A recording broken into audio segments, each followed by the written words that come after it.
Hello and welcome to the City of London, a city within a city. People think about London as the great metropolis that we all know, but within it is something called the City of London.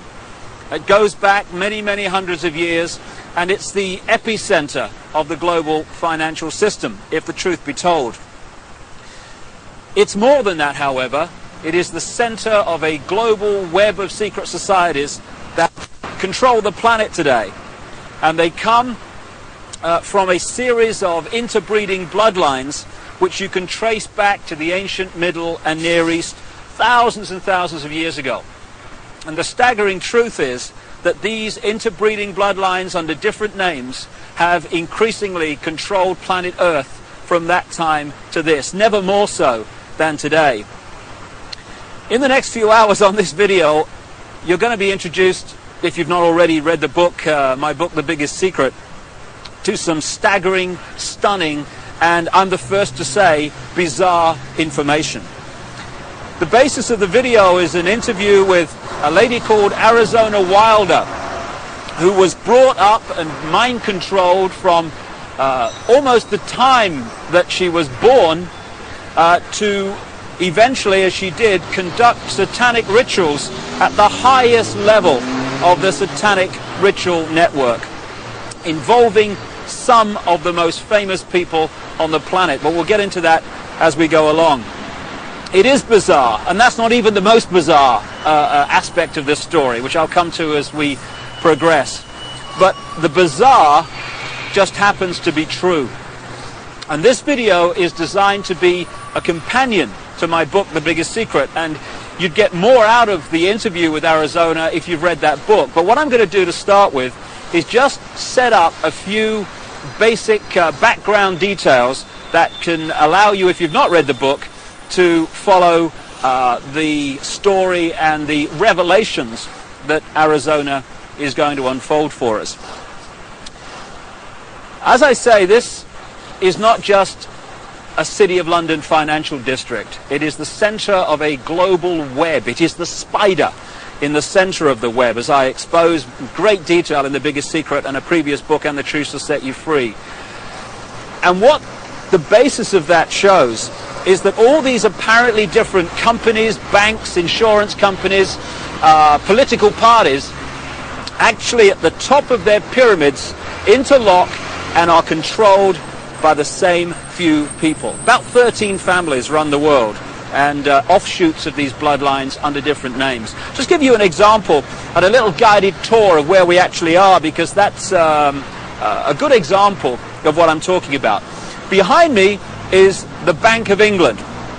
This was created in a charter signed by William of Orange, who became William III, the King of England, in 1688, 1689, and he was one of these bloodlines. And from the moment that he took the throne, then the whole thing started to really epicenter in London. This is when the spider at the center of the web really moved in here. So we've got the Bank of England behind me, which was created thanks to William of Orange and the people that controlled him, because these guys are just puppets, of course. Over there we've got the NatWest building. It's one of the big clearing banks in England. If you just come around this statue, which I'll come to in a second, behind me there is the Mansion House. That's the centre of government in the City of London, this city within a city. And at the top you'll see the red cross on the white background, the flag. It's the flag of England, and that symbol goes back right into the ancient world. It was the ancient sun symbol of the Phoenicians back in the ancient Middle and Near East, and the Phoenicians had a number of deities. One of them was called Barati, the female. One was called Barat, the male. Barati and Barat became Britannia and Britain because the British culture was brought here by the Phoenicians about 3000 BC and after. And also they had deities, the Phoenicians, called St. George of Cappadocia, who killed the dragon. That became St. George of England, and that's, of course, the flag of St. George, the red cross and the white background today. Also, the Christian deity called St. Michael was an ancient Phoenician deity long before Christianity. So the mansion house, the center of government, is a very, very powerful place. We go around here, we've got the Royal and Son Alliance Insurance Company. The banks and the insurance companies interlock, and as a result of the fantastic amount of wealth that they can move around the financial markets every day, these interlocking organizations control the world financial system. If a stock market goes down and crashes, it's because it's meant to crash. And not everyone loses, you know, when that happens. If you know it's going to crash, you sell your stock, it crashes, you buy it back at a lower price, you then push it back up again and buy other stock at the same time at a few cents on the dollar or whatever. And that means that a financial crash can actually lead, if you know it's coming because you're creating it, to an amazing expansion of your holdings and your wealth. Over there we've got the Lloyd's Bank building. That's another one of the big clearing banks which all interlock and are controlled by the same people. And then there we have the Royal Guardian Exchange building, another major insurance company which, like I say, interlock with all the others. And then we come back to the Bank of England. Now, this financial center, along with places like Wall Street, where the bloodline families interlock again, the same people run America as run Britain, as run Germany, etc. They have funded many, many times both sides in wars. And ironically and sickeningly, behind me, opposite the Bank of England, in the center of this square, is a memorial to those who died in the 2 world wars. Let's just go and have a look at that. What happens in terms of creating wars is a technique, a mind manipulation technique that I've called in my books problem, reaction, solution. And it works like this.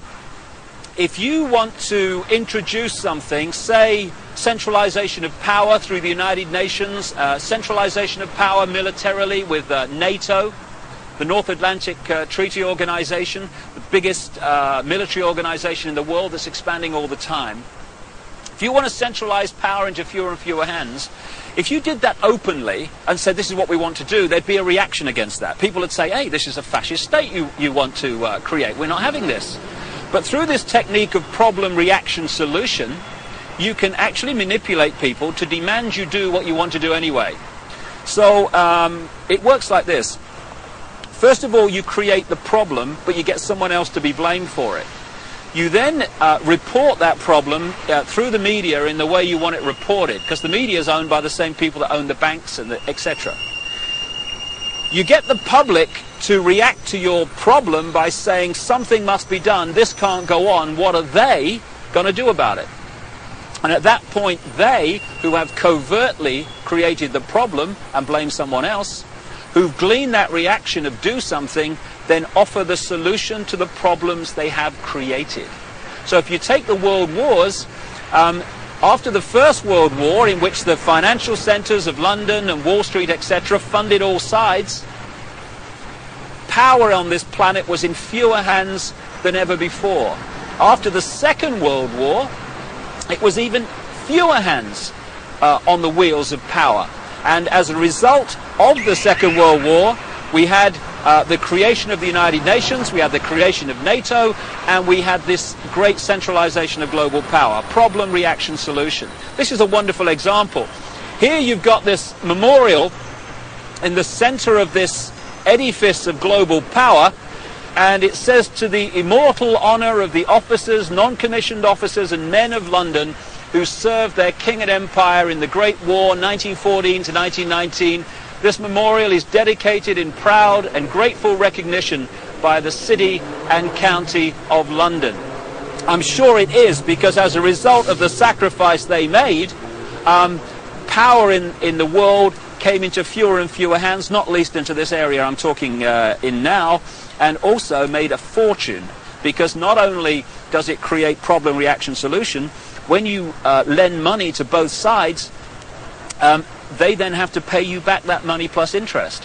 when both sides have devastated each other's countries, they borrow more money from you so that they can rebuild their shattered countries. Therefore, power equals control of money in the world as it is today, and the control of money comes through debt, and wars create massive amounts of debt, therefore massive amounts of control. It says here, their name liveth forevermore. Total bullshit. People who are manipulated to fight wars are merely pawns in a game they don't understand. At the bottom here, it talks about the memory of those who died in the Second World War, 1939 and 1945. How ironic and how sick that that war was manipulated and funded to a large extent from this building here, the Bank of England. The governor of the Bank of England at that time was a guy called Montague Norman, a very, very close friend of Hitler's banker, and it was the Bank of England, Wall Street, and the transnational corporations which had German subsidiaries, not least the Rockefeller Standard Oil in America. Rockefeller's another one of these bloodline families, along with the Rothschilds and others. It was those companies and banks that funded Hitler and allowed him to build a war machine that cost literally millions of lives. And before we move on and expand this story, on the other side of this square is another very appropriate statue. It's of the Duke of Wellington. The Duke of Wellington fought the Battle of Waterloo against Napoleon. And this is a wonderful example again of the way the financial markets are manipulated to this day. What happened was that the House of Rothschild was funding Wellington and also funding Napoleon. And what they did was they arranged, because communications weren't anything like they are today, of course, back then. What they did, they made sure that they knew the outcome of the war, or the Battle of Waterloo, before anyone else in this area of London did. So they found that Wellington, the Duke here, another bloody puppet, they haven't got the strings on the statue unfortunately, so it's not accurate, they realized that Wellington had won the Battle of Waterloo. What they did, however, was put the rumor out in this area that Napoleon had won the Battle of Waterloo. As a result, there was a panic, stocks fell, there was a crash.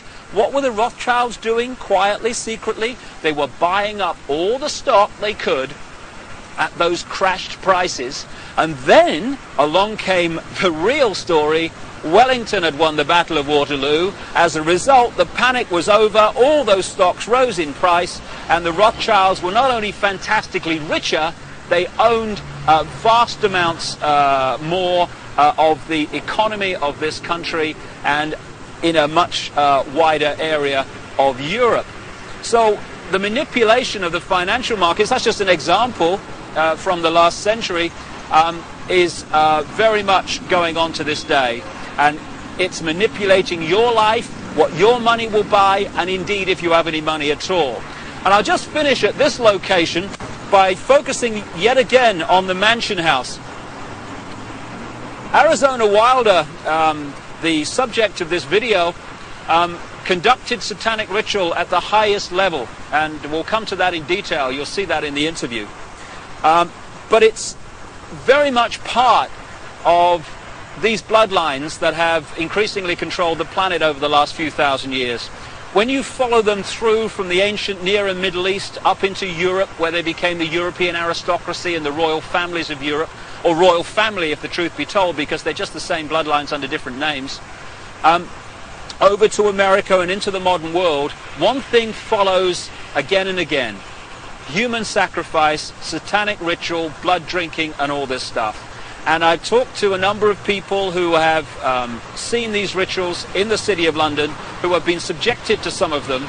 And the Mansion House, the centre of government in the City of London, is one of the key places where it goes on around here when work here is finished for the day. And satanic ritual is very much part of the next topic I want to raise and talk about at another location, and that's mind control. A few can only control billions and the direction of their lives if they manipulate the way we think and manipulate the way we feel. Only by doing that can they control us, because there's not enough to do it physically. And so mind control is the foundation of how it's done, and we'll talk about that at the center of global mind control, at the center of the network that generates it, and that's the Tavistock Institute, not far from here, yet again in London. Well, we're now just a short drive from the City of London, next to this very appropriate poster, Very Bad Things, and I'm on my way to the Tavistock Institute. It is the center of global mind control, and the network that does the research and creates the data and advances the techniques to mind control people in many ways. When you think about mind control, you might think of the Manchurian Candidate and some robot with a gun. Kill, kill, kill, kill. But mind control is much bigger than that. If you take the definition of mind control to be manipulating the way people think and therefore behave, then the question is not how many people are mind controlled in the world, it's how few are not. Because every time you read a news story which is slanted to get you to see the world, a person or an event in a certain way, and you accept that slant and take it as truth, you're being mind controlled. Every time you see an advertisement and it persuades you to buy something you don't really need, you're being mind controlled. So all these different techniques are used all the time to get us to think and behave the way this few, this clique, this elite want us to. Problem, reaction, solution, getting us to react to events and demanding solutions, the solutions the elite want us to demand. That's also mind control. So mind control is a vast, vast subject. And you know, in the streets of the cities of the world, or the towns of the world, you get these people with the clipboards that are asking you questions called opinion polls. Well, we're led to believe that these opinion polls are to get a feel for what people want so that we can give the people what they want. No, no. Overwhelmingly, those opinion polls are designed to find out if the programming, the manipulation of the public opinion, of the collective consciousness, is actually working. So they'll ask your opinion on various subjects, and if 80% say, yeah, we think in this certain way about this subject, okay, the programs work, brilliant. If only 40% think that way, then the question is, the manipulators ask, what more do we have to do to get more people to think the way we want them to think? So it's all about mind control and emotional manipulation. That's how it works. And we've just reached a point here, a military establishment. The Honourable Artillery Company headquarters, SAH. What is the military? What is the training for the military except fundamental mind control? What happens when you go through the training, especially in the elite organizations like the SAS and the Parachute Regiment in this country, or the Delta Forces in the United States? It is to get human beings to give their thinking processes away to those in the peak caps that have more stars or more stripes on their arm. And you want people in the military to so give their mind away that when someone in a peak cap says, shoot this group of people, then without saying, well, why, or what have they done to me, or whatever, it's all over. Yes, sir, yes, sir. The yes, sir mentality, mind control. And if those people had a drink with the opposition, the opponents, the enemy, they'd probably get on fine. But they don't get to that stage, because when the peak cap says shoot, they shoot. They are mind controlled. And this is what the military is about. So you have mass mind control, you have individual mind control, and I'm just going to now walk just around the corner from here and take you to the headquarters of global mind manipulation. Mind control has been known about for a very, very long time. And to understand many of the things that Arizona will be talking about in the interview, you just need to explain one of the fundamental techniques of mind control. It's called trauma-based mind control. There is a mechanism in the mind that shuts out the memory of trauma. You know when you have a car accident and you can't remember what happened before, the trauma of the actual accident and immediately afterwards? That's because the mind puts an amnesic barrier around trauma. Now that's very, very good, because obviously we don't want to keep reliving and re-remembering severe trauma like accidents and horrors of that kind. But this they began to understand massively in the concentration camps of Germany under the guy known as Joseph Mengele, the angel of death, the infamous mind manipulator and geneticist. They began to understand that if you could systematically traumatize someone, particularly before the age of 5 and 6, then you could turn their mind into a honeycomb of self-contained compartments, amnesic barriers, which were unaware of the existence of the others.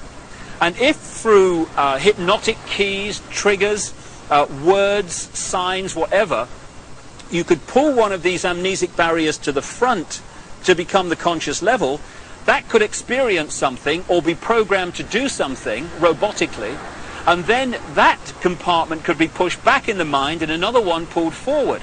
Now this new one has no idea the other compartment exists, let alone what it's experienced or what it's been programmed to do. This has become known as multiple personality disorder, or DID, dissociative identity disorder, which is much more appropriate. And for short, these people are known as multiples, and this is some of the terms that Arizona will be using in the interview. Now we've reached a point here, if we just turn around, of the headquarters of the Global Mind Control Network. This is the Tavistock Institute in Tabernacle Street, 30 Tabernacle Street in London. It was this network, and is this network, that coordinates the mind control program around the world, both on a mass and individual level. The background to this organization is this. It used to be part of the British military psychological warfare department, appropriately, and it was developed by a guy called Dr. John Rawlings Rees. And other parts of the network were established around the world. Stanford in America is one of them. And together they coordinate the mass mind manipulation of the human race and mind program people on an individual level. Just to give you an idea, these mind control people are overwhelmingly those that do the assassinations. Why is it always a lone nutter that's responsible for assassinations? So people say, oh, he was just a nutter. No conspiracy, no more investigation necessary. Why is it that the same psychological profile keeps turning up all over the world with guns, going crazy with guns in the street, killing people, creating problem, reaction, solution situations in which legislation comes through and is introduced as a result of those horrors? Interestingly, Martin Bryant, the man who went crazy with a gun in Port Arthur, Tasmania, just happened to be treated by a guy called Dr. Eric Cunningham Dax. Now, Cunningham Dax was the Tavistock Institute representative in Australia and a close associate for decades of Dr. John Rawlings Rees that sent the whole thing going. So when someone goes crazy with a gun or these horrific things happen, we need to ask the question, are they doing it from their own mind, or are they programmed to do it because of the effect of what they do? Now, Arizona Wilder was brought up from birth in these mind control programs, and her programmer was Joseph Mengele, the angel of death. And when he eventually died in the late 80s, because the subject of the programming becomes so attached to the programmer, almost worshipping the programmer, when the programmer dies, often the programming starts to break down. It did with this lady, and that's why now she's speaking out and talking in staggering detail about what she experienced and the people that she was involved with. People might find it hard to believe that Joseph Mengele was in the United States and South America after the war, but there was a British intelligence, American intelligence operation called Project Paperclip, which got people like Mengele and other leading Nazis out of Germany at the end of the war to continue their mind programming and to continue their genetic research and manipulation in America after the war, in the United Kingdom also. So this is some important background to this Arizona Wilder interview, but it's not even the biggest secret. The biggest secret is even more bizarre than that. Well, I've now come literally a few strides outside of the official boundaries of the City of London into an area known as Temple Bar, where the Royal Courts of Justice are established, and this is the centre of the British legal profession. Not just the British legal profession, but the legal profession of the world, as the biggest secret exposes. This is where they come to the bar, as it's said, to become barristers, the top of the legal profession, and eventually to become the judges that are part of the network, of the secret society network, overwhelmingly, who are told what to do. And when you've got judges being told what to do by the secret society network, what justice is there? Temple Bar is named after the Knights Templar, one of the secret societies in the ancient world that I talk about in my books, and they were part of this network, and their successors are continuing that manipulation and agenda to this day. Now, I'm standing across the road from the Royal Courts of Justice here, outside something called the Outer Temple. This is one of the major secret societies that manipulate and control the legal profession and the workings of so-called justice in Britain, and indeed, like I say, further afield. But the reason I've come here overwhelmingly is to point out something in the centre of the road here, at the boundary between Temple Bar and the City of London. And it's a massive reptile figure, dragon figure, in the centre of the road. Now, we're getting into what the biggest secret is here, because when you go around London, and indeed looking at the coats of arms of the aristocratic families, etc., again and again you keep seeing reptiles, you keep seeing dragons, and you've got the serpent race and the dragon race constantly recurring in the ancient texts describing the gods of the ancient world. And there is a reason for this. There is a reason why dragons appear everywhere, and that is the biggest secret, which Arizona Wilder also has experienced. Right at the start of our little tour of London, in that square outside the Bank of England, it's also possible to see again this same theme that keeps reoccurring of flying dragons, of flying serpents. We've seen one major serpent figure, serpent statue, at one entrance to the City of London near the Law Courts, and here I am now alongside the River Thames at another entrance to the City of London, this epicenter of global control. And what do we have to signpost the fact that you're entering the City of London? Yet another flying dragon, this one holding the shield with the red cross on the white background, this ancient symbol that I talked about, with the flag on top of the Mansion House and the flag of England, the flag of St. George. So what's going on? Why, when you look at the ancient accounts of the ancient gods, do you again and again see this reoccurring theme of the serpent race, the serpent gods, the flying serpents? Why, in my research for the biggest secret, have I come across a stream of people from different walks of life all over the world who have told me the same thing, that they have seen, to their astonishment and amazement, they've seen key people in positions of power just demanifest from being a human physical form and become before their eyes a reptilian figure. When you look at the ancient gods of the Indus Valley, they talk about the Nagas, the gods who, wait for it, had the ability to manifest as human or manifest as reptiles. This is absolutely vital to understanding parts of the Arizona interview, because she has experienced exactly this. And the background to what's happening is quite simple. This three-dimensional world that we appear to live in is only one frequency, one dimension of existence. We have a frequency range which we can perceive. We call them the physical senses. But outside of that range are other frequencies, other dimensions of existence and life that are sharing the same space that we are. In the space that my body is occupying now, for instance, are all the radio and television frequencies broadcasting to London. I can't see them, they can't see each other, they're not aware of each other because they're on different frequencies. Only when the frequencies become very close do we have what we call interference on the television or interference on the radio. And it's the same with creation. We live in conscious terms in this three-dimensional world. So this is our reality, this is what we perceive. But there are other dimensions. And the one closest to this is the fourth dimension. And staggering as it may seem, and you really have to read The Biggest Secret to see the immense supporting evidence for this, a reptilian race from this fourth dimension is the source, or one of the key sources, of the manipulation of this world. Back in the ancient world, again documented endlessly in so many parts of the world, in ancient texts and legends and accounts, are the stories of how this extraterrestrial race interbred with humanity, creating hybrid bloodlines.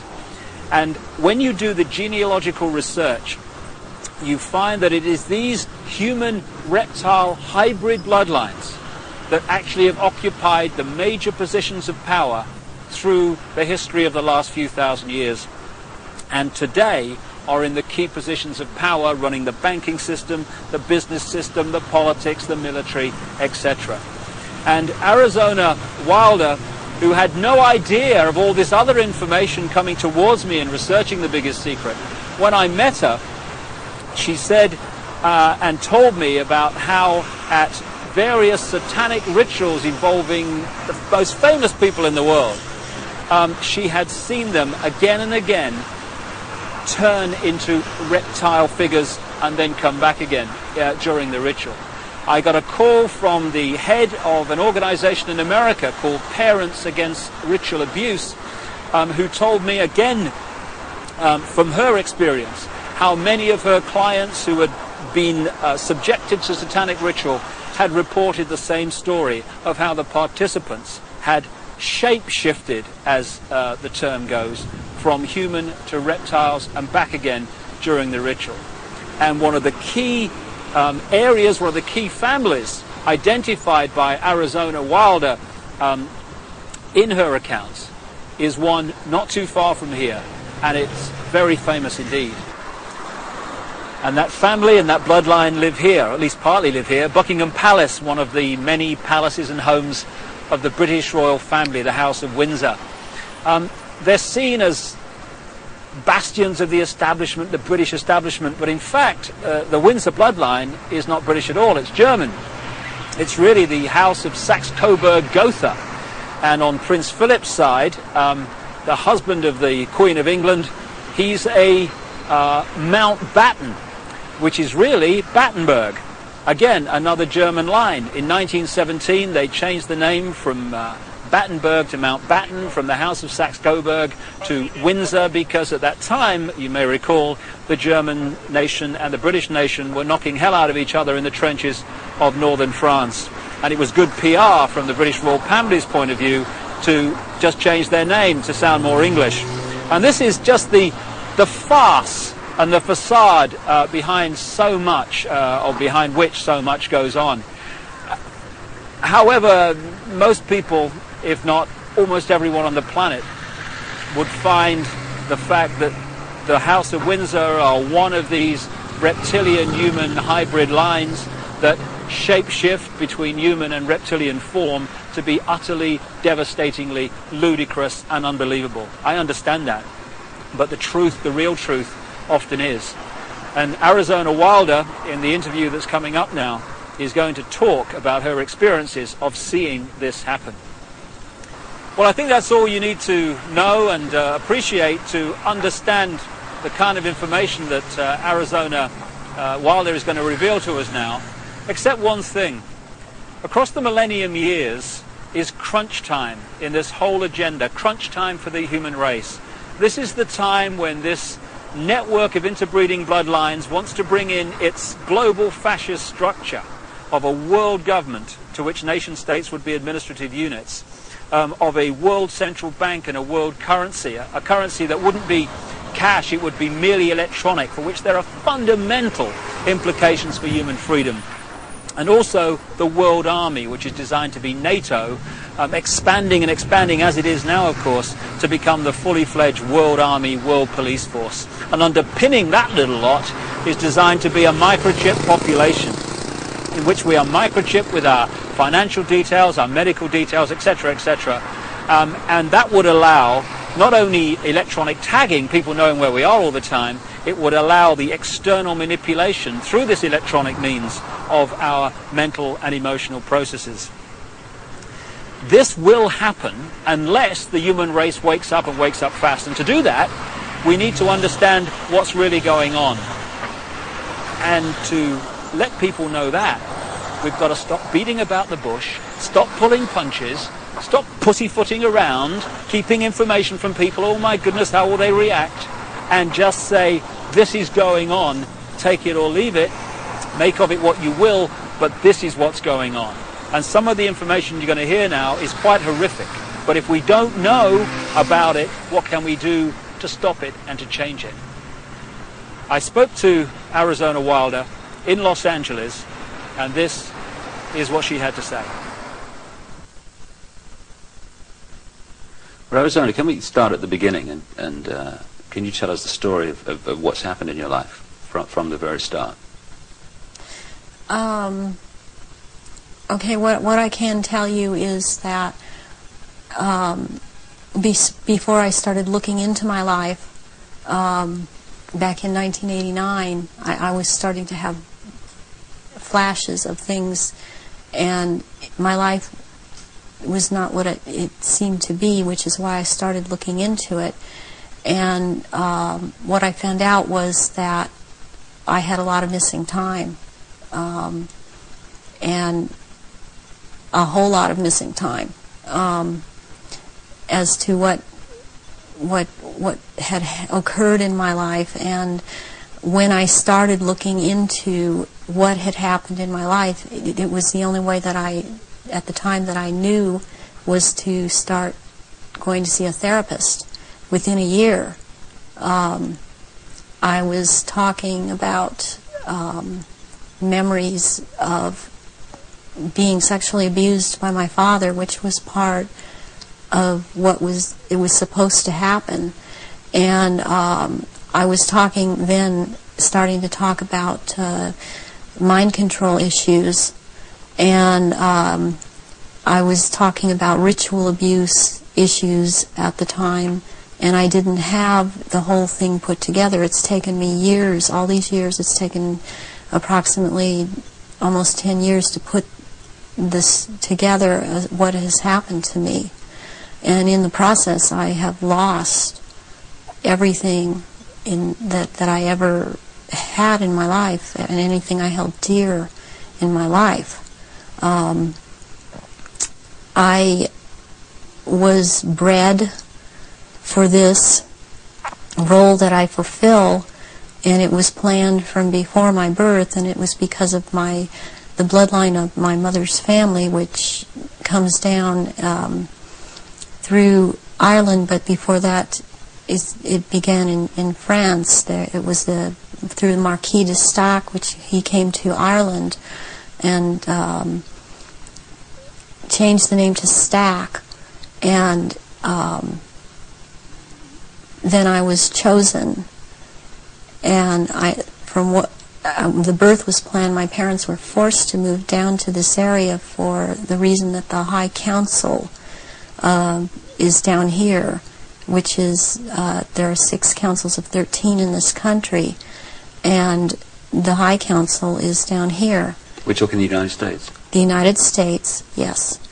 And so from the time that I was a baby, I was being abused and traumatized, and on purpose, for the mind control that they need someone to go through to do whatever they say, to be as just a puppet in that they can control every move. And you don't remember, I didn't remember a lot of things, because I have as a result of all of this mind control, split off many parts that all hold memories, hold feelings, hold programs, hold information, and I've been working very hard to pull all of that up. And it's been a long, slow process for me, because there don't seem to be a lot of people in the field that I only felt was the only way I could go was psychiatric and psychological. They don't seem to know what is really going on, and I believe that a lot of them are afraid of being sued should they suggest something, and so they cannot lead or suggest. And it's been a process of me having to trigger myself to remember, and be around people that can help me with that can't really be touched by the False Memory Syndrome Foundation. So what happened? You say you were abused as a child as part of this compartmentalizing of your mind. What went on after that, as you got older? Well, they start with wanting to make you an obedient slave at first, and so they do a lot of sensory deprivation, they do a lot of sensory overload, and they switch between the two, and they do out-and-out torture. They take a small child and they electroshock. In my case, it was electroshock to the brain, and they would take away my chance to sleep. They kept me awake for many hours at night, would not let me sleep. And I was also told things, as this was before the age of 5, I was told things such as, they would make me drink water, and they would say, if you pass urine, you're going to have to drink it. And they would make me drink it. And if you have bowel movement, you're going to have to eat the feces, which is also what happened to me. And then they would play, there was a programmer that was programming me, a very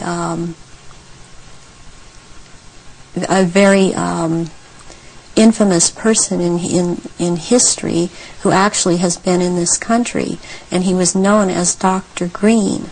Who he actually was Dr. Mengele, Joseph Mengele, from the concentration camps in Germany, and he stayed a lot at China Lake Naval Weapons Station out here in Southern California, in the desert area.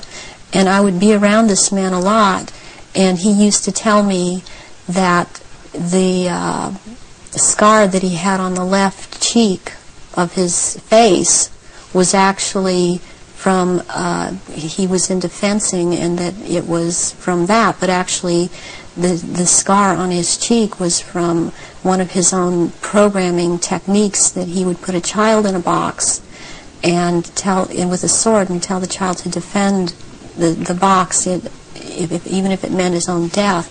Then he'd tell another child to break into the box, and which this child would do, and then the other child would then jump out of the box and shove the sword or the lance straight through the other child.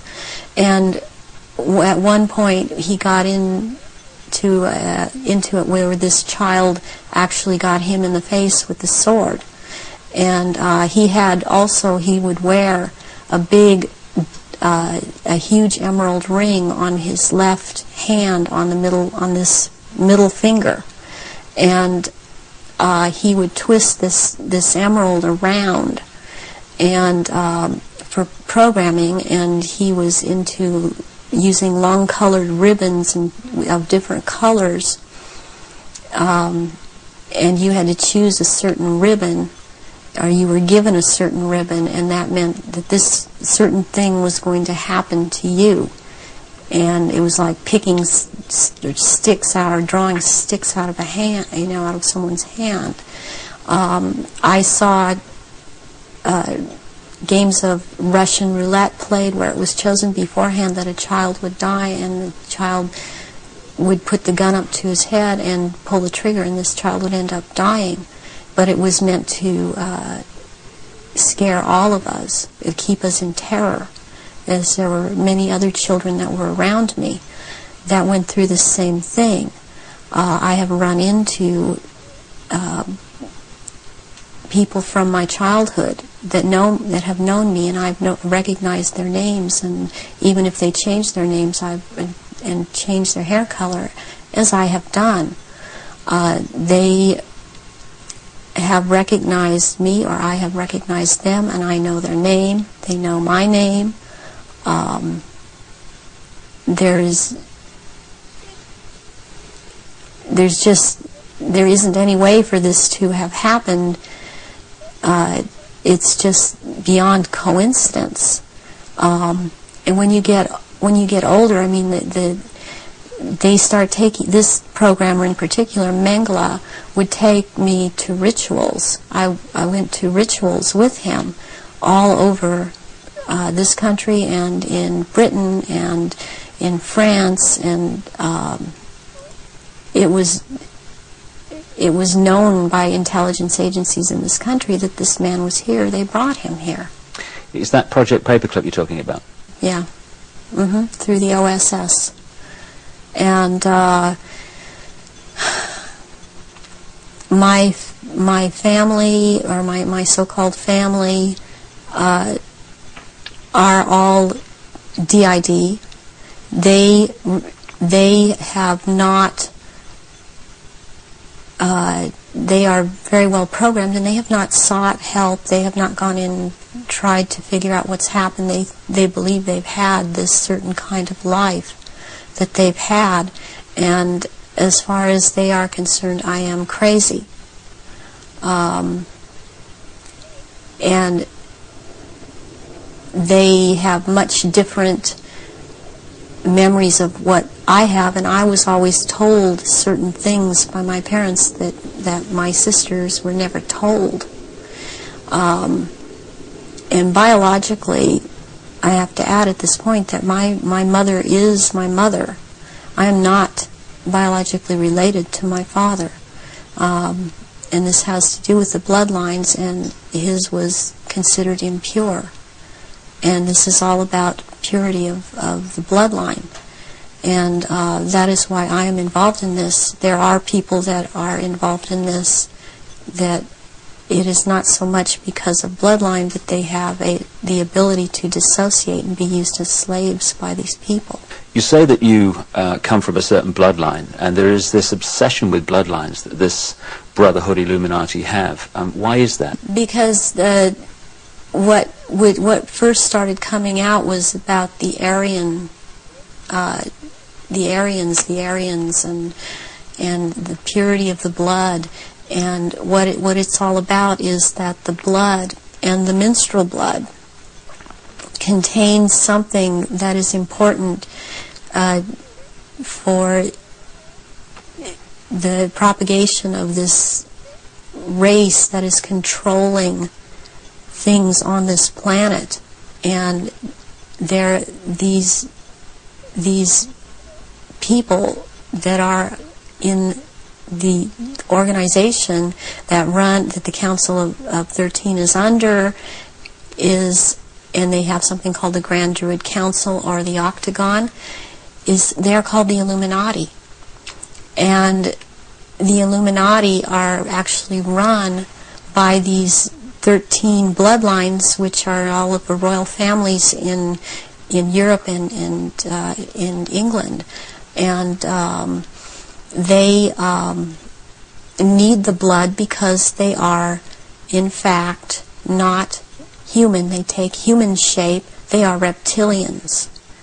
And they need the blood. The blood helps them maintain their reptilian shape, and it helps them maintain their sanity, and it helps them to live in this world because they are not from this world. Does that relate to what the Nazis call vril power and what the Hindus call the serpent power in the blood? Yes, the blood has something. It has something in it. It has secretions from the pituitary gland and from the pineal gland, and it has a very strong drug in it that they also, I mean, this is the one that keeps them from going crazy, and it's like heroin or like endorphins, and it's much stronger. But what they need is, for it to be secreted in the blood, is they need terrorization of their victims before they are killed for their blood, or if a young woman is beginning to menstruate, they need the menstrual blood, and they have to terrorize them to get this to come out in the blood and be secreted in the blood. Is this the what other people have told me about, that at the point of great terror, like the point of sacrifice, there's an adrenaline that enters the bloodstream? Is this what they're looking for? Yes, that and this other element comes and secretes out through the blood. This all comes out through the blood at that time, and it's at that point they are actually staring into the eyes of the head of at some of these rituals, or at a reptilian. They are staring into the eyes of this person, and they're held. It's a hypnotic gaze these reptilians have, and it holds the victim in an absolute trance, in a trance of terror, and then they are killed at that moment as they are staring into their eyes. And not only do they can't hold their shape when this happens. The human shape they cannot hold. They go back into reptilian shape as this is happening, because it's like an animalistic type of excitement of the kill. And they oftentimes they will just rip into the victim and eviscerate them and start eating the flesh of this person too. And the fat from the intestinal area is highly valued, as they use it on their skin. And they will drink the blood, and the blood is highly sought after, and it goes according also to rank within these creatures, as to who gets what when. And their sacrifices have increased in the last, it started increasing in the early 80s. The amount that they were doing is increased. And they use a lot of druidic holidays to do this, but they have other days too. They've mixed all of these satanic and what are called satanic holidays and druidic holidays, and in order to have these rituals, which ritual seems to be important to them. But they also use it in order to drink this blood, but they seem to need more. Have you any idea why it's increased since the 80s? So there are changes going on in the earth. It seems they're not able to hold their shape like they once were able to, and people see them shapeshift more and more, and they need the blood to try and maintain it, to try and maintain their human form. I believe there's a time coming that because of what I've been told, when they are not going to bother having to hold that human shape at as they had to before. And they want that time to come. It's almost upon us. So when you're talking about the fact that the veil is lifting on these reptilians so that people can see them far more easily and far more often, does this relate in any way to the fact that there is this desire to bring in this rigid structure, including microchipping and many other things, across the year 2000, which has become known as the New World Order? Is that coming in because it is known that the people are going to see what the game is, and there has to be control of the people at that time? Yes, it's very connected. I started talking about the New World Order back in 1990, and I was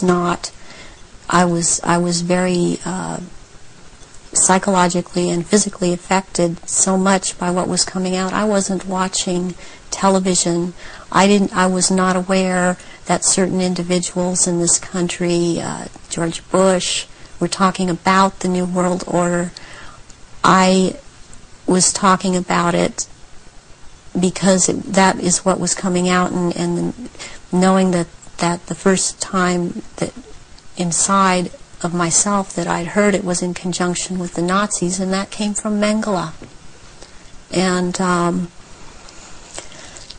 I started realizing that there was something going on, and then it scared me. And I didn't really look into it for years, but I was being harassed constantly. I was being told.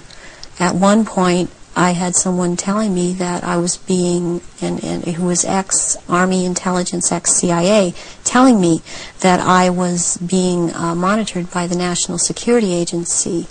And I didn't have the whole story then, so I did not totally understand why this was happening. But yet I was being followed by cars or vans that said G12, G14, and in this last year, which has really been very hard, I've been followed by G41 vans, and I had to find out what those were, and that is naval intelligence. But this whole thing is going towards around the year 2000, and when they are going to establish themselves openly as a new world order, and it's headed toward that, and that's what everything is being prepared to or prepared for. And I have actually got I've got a sleeping program right now to return, because I've left, but to return for that time, and it's called End Times Programming or Janus Programming. And Janus relates back to Nimrod of Babylon. Yeah, there is a group that used to be in contact with me all the time, and they stopped trying simply because I didn't obey them. They would be in contact with me all the time. They're called Janus, which is also the two-headed Roman god of change, and their headquarters is in Brussels, Belgium, in the NATO building. And they are a group of psychiatrists and doctors who are into mind control, and they are one of the many groups involved with the Illuminati. And they would contact me and tell me, give me directions that I was to psychically kill this person, or psychically injure this person, or scare this person. They'd give me the location. And I started questioning this, and I had a contact who since has seemed to have disappeared because she couldn't get the funding, and I had called her about this group, and she's the one that was the ex-CIA, ex-Army intelligence person, and she knew about these people, and she said, yes, you're right, this is what is going on. Your experience being brought up in this Illuminati environment, were you ever told anything about where these reptilians came from, and what is the history of it all? I was made to learn through Mothers of Darkness, which is a certain aspect of the organization, because that was an early part of my training, the history of what was the Illuminati on this planet. And what I learned was that the Aryans originally were from Mars, and the reptilians came to that planet they came from another place. They came to that planet. They came to rule, because they wanted to mix, so they said, with that race, and but they became the overlords, and the Martians or Aryans were seeking to escape from it. They went to the moon, and then were there attacked, and they then went to Earth and established culture here on Earth approximately 6,000 years ago. And at that point in time, they were doing well, and they were mixing with the indigenous population of this Earth. They were getting along with. And then about 4,000 years ago, the reptilians arrived here and again began to take over, and they instilled themselves in different places underground in the Earth, and also this one part of them, the ruling part, took over and became involved in the politics and in the religion, and started controlling through these means at that point in time, and using the gods and deities that were believed in on this planet, started infiltrating into that and becoming that, and things started, blood rituals started happening, and since that time, that is the way that it has been. And presently, they claim to come from a Merovingian bloodline. They are all of there are 13 bloodlines in Europe that all of what are called royalty are developed from or come from, and they include the Aryans in this. And there's been a big push in this century. For example, when Nazis came into power, the fascists, talking about the purity of being pure and staying, the Aryan bloodline staying pure, and what it actually is all about is keeping the blue-eyed, blonde or light red-haired people, the bloodline's pure, because it is more powerful. And what is in that blood for these reptilians is more powerful, and they need that. And when you start mixing it with people that were indigenous to this earth, then it is not as powerful.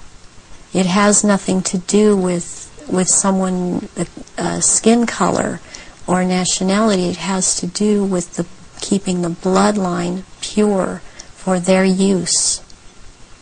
So blonde-haired, blue-eyed people are the purest from the reptilians' point of view, and that they want to keep that bloodline pure because of how they need to use it. Yes. When I realized that it had to do with blonde hair and blue eyes, I could not do anything about my eyes, and I am not able to wear contacts, or I would have brown eyes. But one thing I did do was cut my hair off, because that was part of the rank I was. My hair was down to my knees, and I colored my hair darker. And there were times after I did cut it off, they had gotten to me, and so the hair would be light red. But that is being in compliance with them. And I did not want to be in compliance to them. I want to expose them, and this is part of it. And I won't be what they want me to be. When you look at some of the ancient accounts, like the Sumerian texts and many other accounts, they talk about the gods interbreeding with humanity. Is this relevant to the reptilian way of infiltrating the human race? Yes, it is, because human beings all through the ages have accepted gods interbreeding or being accepted as humans, and that shows in Christianity, it shows in Judaism. It also, they have used Egyptology, or the Egyptian religions, a lot, and the present head of the Illuminati compares himself a lot with the Egyptian god Osiris and Horus, which is Osiris reborn, and also with the Arthurian legends of the Round Table. And he has a name, the name that he carries from that is Pindar, which actually means phallus of the dragon. And the other name, Osiris, he has carried because he takes the name at this time, the Marquis de Libero, which means the liberator of or from the waters. And the story of Osiris is that he was cut into 14 pieces and thrown into the River Nile, and the one piece, Isis found the pieces and put them back together again, and she could not find the 15th piece, which happened to be the phallus, so a gold phallus was made. And this is very important in this group in the Illuminati. This is important, and it's important to think that about the head of the Illuminati, because what comes from a golden phallus would be a superior seed for a race, and this is how this is what they are doing with all of these bloodlines to keep the bloodlines going, are impregnating Aryan people of Aryan blood that hold high stations with them, impregnating them with this seed of Pindar. And therefore it's important to keep this history in mind and the names in mind that he is going by at this time. So would it be correct to say that the reptilians came to this planet because the Aryan Martians came to this planet, and had the Aryan Martians gone somewhere else, they'd have followed them there? They would have pursued them all over the universe, yes. Can we now go into some specifics about your own experiences? What were you brought up to do? You say that you were identified as a bloodline before you were born. What was the role that you were brought through to play? The role that I was brought through to play was, as in the Illuminati, was as a goddess. Specifically, the address is Mother Goddess, Starfire. And the Starfire goes back to the blood in the menstrual blood, what is contained in that. And the address, the way that I was addressed, was Mother Goddess. There are only 3 Mother Goddesses. There can only be 3 at a time on this planet, and there is a male equivalent of which there can be only 3 of them. Why mind control someone to conduct these rituals, like yourself? Why don't these reptilians just conduct their own rituals? they don't seem to have the psychic abilities, and they look for people that have that, and people in the bloodline that have that. And I've had that. I've had a tremendous amount of psychic ability, and so I was picked and bred from before birth, and this is also something that other survivors that have been in high positions have known about me and told me. What's the connection then between you having psychic abilities, those being recognized from the start, and you being brought through to conduct their major rituals? Well, it's kind of twofold. First of all, they needed the psychic abilities because they control or attempt to control events, because I would have the ability to foretell what was going to happen, and they needed the information to just try to control it to an outcome that was good for them.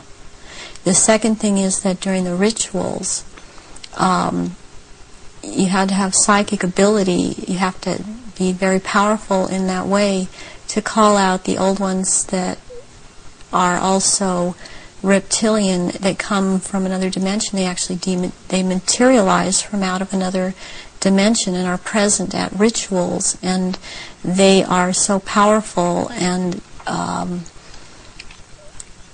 their presence is there's such an evilness about them, and they want out of this other dimension, and they can't. They have to be called out by someone who has that power, and the reptilians don't have this power.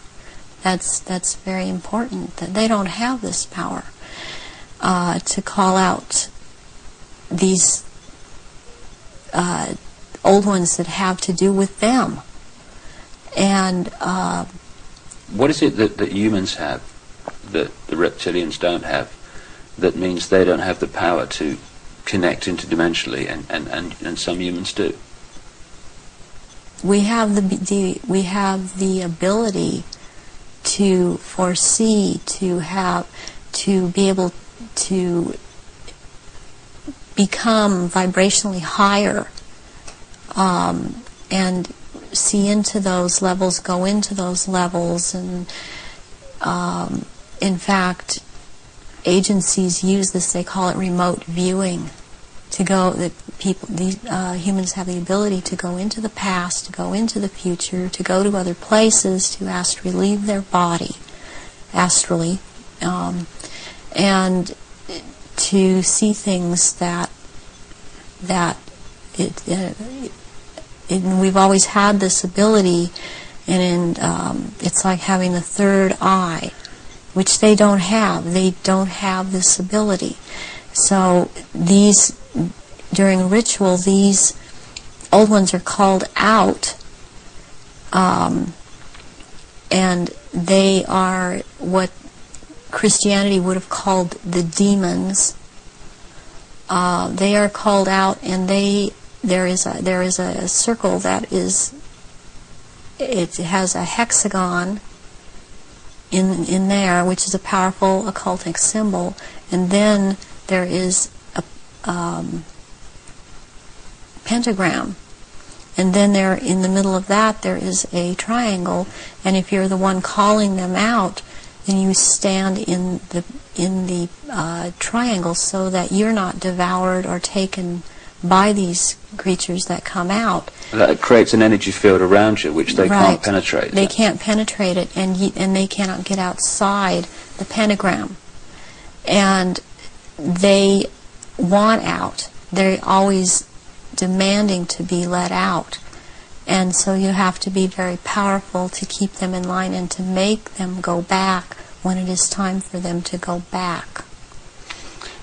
Why do the reptilians want to manifest these quote demons at the rituals? It brings power to the rituals. It brings power to them. They are told things by these entities, and they are encouraged to go on with what they're doing, and knowledge is imparted to them through these entities. but it takes a person with the ability to bring them out and make them answer, because they don't want to cooperate. They have to cooperate when the right person has control over them. And that's to do with that person's energy and ability to use right. energy. Yes. You talked about the Aryan race coming from Mars. One expression of it seems to be very clearly what we call the Phoenicians. The Phoenicians had two deities, St. George, which became a British deity, who defeated the dragon, which seems incredibly symbolic, and also St. Michael, who, according to the legend, banished Satan, or this negative force, into the abyss. Is this symbolism of the abyss anything to do with the fact that these reptilian demons of another dimension are somehow locked in a time-space prison, and they can't get out, and they can only get out when they're brought out in that way? Yes, they want out of that dimension. They have been thrown into that dimension, and they can't leave that dimension. And that's actually what the abyss is about, is being in a different dimension. It's like something to do with the fourth dimension. And before I even knew, for example, what I was saying, or I realized what I was saying, I would be saying things to my therapist and other survivors that the fourth dimension was a dimension to stay away from. Not at that time understanding the whole thing. Why do these rituals take place at certain key times of the year, and so often are related to the phases of the moon? Because the moon has an influence on this planet, and also the sun. These also take place during different things that go on with the sun, but the moon it's kind of a really very cyclical thing with the moon. It takes place on full moons, new moons. It has to do with the current religion, or what they're using, the Druid religion that they've taken and used. They still hold on to the Egyptology type of religion. They hold on to the Druidism, though, and they're currently calling themselves Druidic or Druid. And Druidism is tied in with the cycles of the moon, on which it has to do with planting, sowing, and harvesting, and there are so many days that they can use from this to their own purpose and their own end, that they bring it about. There's a lot of ritualization with Druidism, and they love ritualization. So take us through one of these rituals that you conducted at the highest level of this global brotherhood. What would happen? There were people that were bred from birth. They were bred to be ritual sacrifices. I have a problem with what they is said a lot today, especially by the False Memory Syndrome Foundation, that how could all of these people disappear, or how could all these babies be born? I worked with a nurse midwife. We did home births, and it's very easy not to register a child when it's born. And then they have these children that they're kidnapping and bringing in from other countries, and no one misses them because these are third world countries. And children they have the most energy, the purest energy, they're the highest form of sacrifice. And they will terrorize these children and mind control these children. And in rituals, by the time they're brought into rituals, they may be drugged, or they may not be drugged, or they may be in an altered state because of the mind control. and they are used as actual blood sacrifices during these rituals because of, again, reptilians needing their blood. And they will take various organs from the sacrifices depending on what date the ritual may, what the ritual may be associated with on that date. But they will also slit the throat from the left ear to the right ear, and the blood will be gathered in a goblet, and it will be dispersed among the reptilians, and dispersed among, also after that, among people that have been participating in these rituals and seem to have it, even though they seem to be dissociated. Mostly these people seem to be cognizant of what they are doing. Are these rituals rare? I mean, how many are there that, say, go on a year? I mean, we talking hundreds or thousands? There are things happening every month of the year. There is not a month in this 12-month system that something is not happening. And it's more than one. I mean, it's every full moon. It's, and the very important rituals are the summer solstice and the winter solstice, and then there is the vernal equinox and the fall equinox. And there is Samhain, and there is Beltane, there is Imbolc in February, there is Lughnasadh, which is in the beginning of August.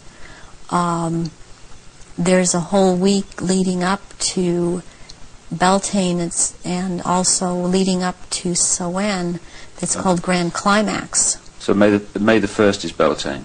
May the 1st is Beltane. Halloween, particularly in America, has become like a mini Christmas, almost like a holiday of celebration with a trick and treat and all this other stuff. But what actually happens outside the public arena that night of Halloween and into November the 1st? Away from the public arena, there's a ritual that's taking place in 6 different locations in this country for all of the councils of 13 in the area that I'm in. It is the East Side Christian Church on 7th and Temple Street in Long Beach. And it is for the High Council of 13. And in this country on that night, it is a satanic ritual. It's actually, there are 3 nights in a row at that church. The first night is Halloween. What happens on the night of Halloween? That night is about the worship and homage to Satan. And that is what a lot of people in this country know the devil to be. This is about the devil, Satan. And Christianity talks constantly. I mean, I believe they created Christianity to be what it is. And so they also have created this Satan. And so they control in that way.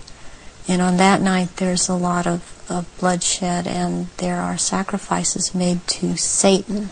There is a person who plays the part of this in this High Council that has to do with this High Council. He's not on the High Council, but he has to do with playing the part of Satan. He is a televangelist on TBN. He used to be, he filled in for a little while as a lead singer on Iron Butterfly many years ago, and he has long blonde hair. What's his name? At this point, I don't recall his name, and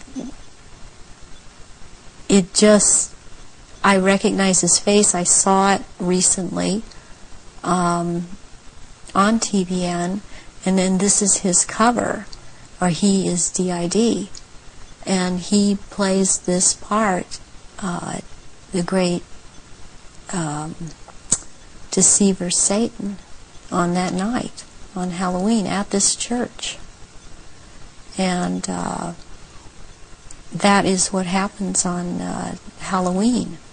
And I mean, what else I must say, what is going on with Halloween in this country? It's just becoming so popular. It is also to desensitize people to the whole thing, and even this backlash Christian movement that wants to call it the Harvest Festival. It does not realize that the Harvest Festival has to do with Druidic religion.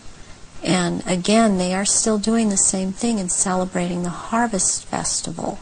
That's what the Harvest Festival is about. Are many of the so-called Christian rituals, because that's what they are, or festivals or ceremonies, are they actually, to most Christians, unknowing representations of these satanic rituals? Yes, they are. One, for example, Christmas has to do with it's a time, it comes right after the winter solstice, which is a satanic or a Druidic celebration. It has to do, there's a day in there called that day which is not a day. It has to do with the killing of the old king and the birth of the new king, which is a Druidic day. On the 24th or the 25th at midnight, there is a ceremony that's specifically for children, and it's called the last bulb on the tree. Where does that come from? That is something that's used with children. It's part of programming them into the whole thing. And there were things that would happen to the child that hung the last bulb on the tree on Christmas Eve, as it was a common practice to decorate the tree on Christmas Eve, and the tree in itself is a phallic symbol, and it's paganistic. Christmas is based on a pagan day, and back to Roman times, and Christians have given it, they think they have given it Christian meaning, and it means something else, and it does not. But there is the case that with the last bulb on the tree that has something to do with what happened to this little girl, JonBenet. JonBenet Ramsey? Yes, JonBenet Ramsey. And this occurred on this night because of the day it has to do with. It comes right after the winter solstice, which is a satanic or a Druidic celebration. It has to do, there's a day in there called that day which is not a day. It has to do with the killing of the old king and the birth of the new king, which is a Druidic day. On the 24th or the 25th at midnight, there is a ceremony that's specifically for children, and it's called the last bulb on the tree. Where does that come from? That is something that's used with children. It's part of programming them into the whole thing. And there were things that would happen to the child that hung the last bulb on the tree on Christmas Eve, as it was a common practice to decorate the tree on Christmas Eve, and the tree in itself is a phallic symbol, and it's paganistic. Christmas is based on a pagan day, and back to Roman times, and Christians have given it, they think they have given it Christian meaning, and it means something else, and it does not.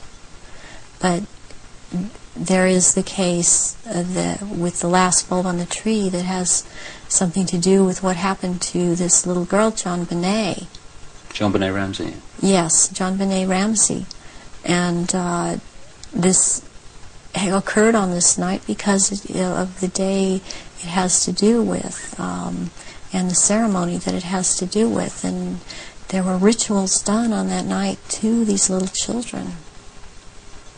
So that is totally tied into it. I have heard that Jean Benet's name is relevant to the rituals. Do you know anything about that? John Bay. John Bay is a satanic deity, or Satan. John Bay is a name for Satan. And that name is just closely tied in, and it's so close, and I don't understand why it hasn't come out, and that I know of, it hasn't been talked about. But that is why she was killed on the day that she was killed, and her family, as far as I'm concerned, her family is involved in this, and that there's always a price to be involved in it. She was the price. This little girl lost her life. Can we talk about some of the famous names that people around the world would know who, in your experience, have taken part in these rituals that you've conducted? You say you've conducted them in Europe and the United States. Can we start with the United States? Yes, I have seen at rituals, I have seen George Bush, I have seen Madeleine Albright, I have seen Henry Kissinger, I have seen Ronald Reagan, and I have also, by the way, seen his wife, Nancy Reagan. I have seen Hillary Clinton before I knew she was Hillary Clinton at the time at these rituals. She is involved. The other people that I have named and are, as I have seen shapeshift into reptilians. I have not seen Hillary Clinton actually shapeshift, but she is involved. I have seen the two sons when they were young, the two sons of George Bush present at these rituals. Are these the sons that have become governors? Yes. One is in Florida and one is in Texas. I have seen, did I mention J. Rockefeller? And he shapeshifts. I've seen George Deukmejian and Ronald Reagan again, having been governor in California. There have been people such as Newt Gingrich. I saw, and I didn't know at the time that he was Newt Gingrich. I recognized that he was Newt Gingrich when Clinton came into power, and after he was, Newt Gingrich was then elected Speaker of the House. And I was horrified to realize that this man was also there. All of this has affected me to the point I don't vote. All of these people seem to all be connected to the Illuminati, and I don't feel like being part of having anything to do with them. Presidents like Carter and Ford and Clinton. And, I've seen Ford there. Gerald Ford. Gerald Ford, yes. Are they all reptilian bloodlines? I haven't seen Carter shapeshift. You've seen him at rituals, have you? Yes. Gerald Ford, I have seen shapeshift. And Johnson, also. Lyndon Johnson. Lyndon Johnson. Also, Dr. Joseph Mengele, who took me around to these rituals a lot of the time, was also a shapeshifter. And there were also people that there are people in the European countries that I've seen shapeshift and be involved. And this it doesn't surprise me any more than it does the people in this country doing it. Is just for some reason more shocking, and it cuts even deeper, because I've seen the Queen Mother there, and I have seen the Queen there. I've seen Princess Margaret there. I've seen Charles there, and they shapeshift. And I have seen this. I'm not coming up with his name right now, but he was president in France after de Gaulle. He was there. I've seen him there. I've seen the Rothschilds there. I used to see the Rothschild that lived in England there, but the one that still goes there and is a shapeshifter, Guy de Rothschild, Baron Guy de Rothschild, has been to all of these rituals and has been over in this country under the name of Dr. Barrington and tried to program me, and has impregnated me several times with eggs that were taken from me years ago and were impregnated with semen from Pindar and then placed back into my uterus. This has happened to me twice, once at age 39 and this year right before I turned 43. And I had told my therapists ahead of time, before I ever could have known that this had been done to me.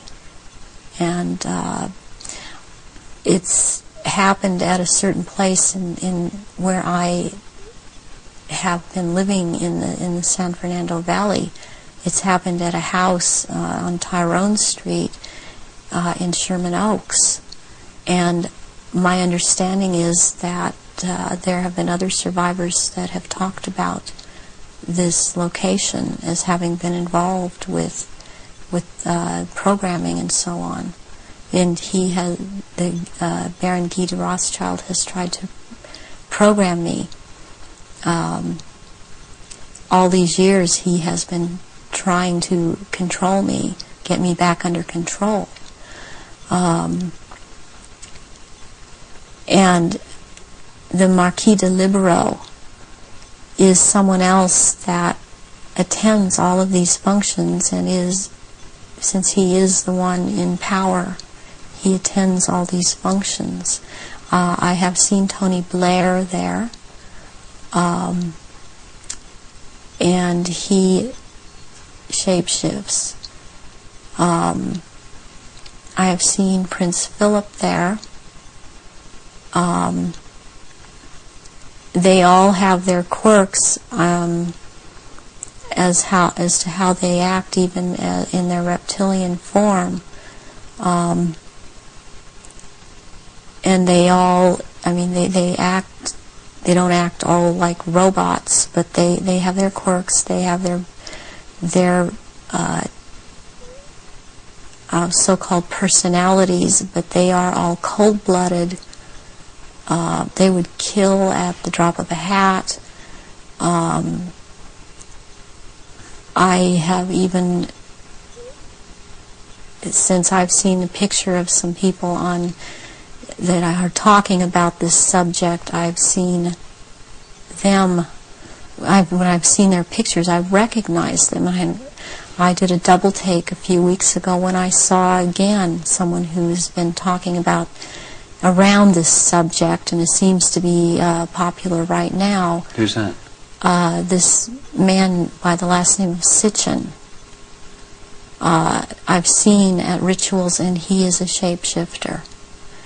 And I did a double take when I saw the picture of him, because I recognize him. And there's another person that I've seen, this Gardner, Sir Gardner. That Lawrence Gardner? Sir Lawrence Gardner. And he had recently written an article that was out in Nexus magazine. Part of it was about the menstrual blood, and what really triggered me was when he called it Starfire, because that is the name of one of the aspects of the three women who are the dressed mother goddess. That is my name in all of this. So this man I have seen, he has lots of power within this sect, reptilians, and he's someone that you would want to watch out for outside of this too, as is this Sitchin person. What do you remember about Zachariah Sitchin? Zachariah Sitchin was someone in the rituals attending the rituals who was not a major player in as far as the rituals went, but was someone that others present did not make remarks at, or were very careful as to what they said around him. And he was talking about, he would be talking about doing away with people, persons that were in his way, or were putting out information that he didn't feel that he wanted put out.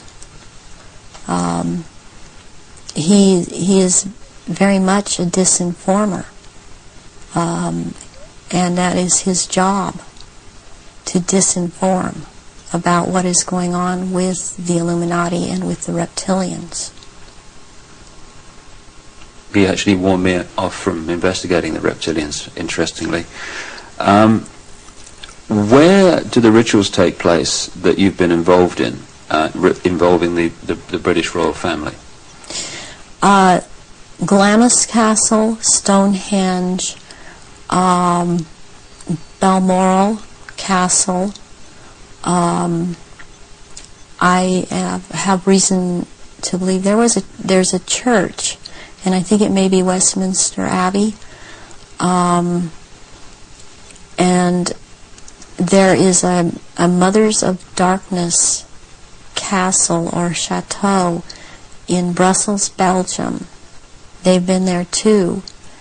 And also in France, the Marquis de Libero Pindar has a castle in the Alsace-Lorraine region of France, and I believe it's in the Alsace region, that he uses, and there are certain rituals done at that castle down in the dungeon part of that castle, and there's an entrance down there to underground places in the earth, and there is a natural formation of rocks that kind of glow green, and they keep menstrual blood in that formation, and this green glowing from these rocks actually turns the blood a darker color, and it's called black blood, and it's used in certain rituals. But there are also, they keep small, there are smaller, less developed little reptilians that are kept down there. They're kind of pets. But one other thing that's also down there, there are eggs. It's like a nest of eggs kept down in that part where it's warm. It's very warm down there into this entrance, and these eggs are kept down there incubating, and they are the reptiles' eggs, and that's where they keep them. What are your memories of conducting the rituals for the royal family? What happened? What were they doing? One thing that sticks out in my mind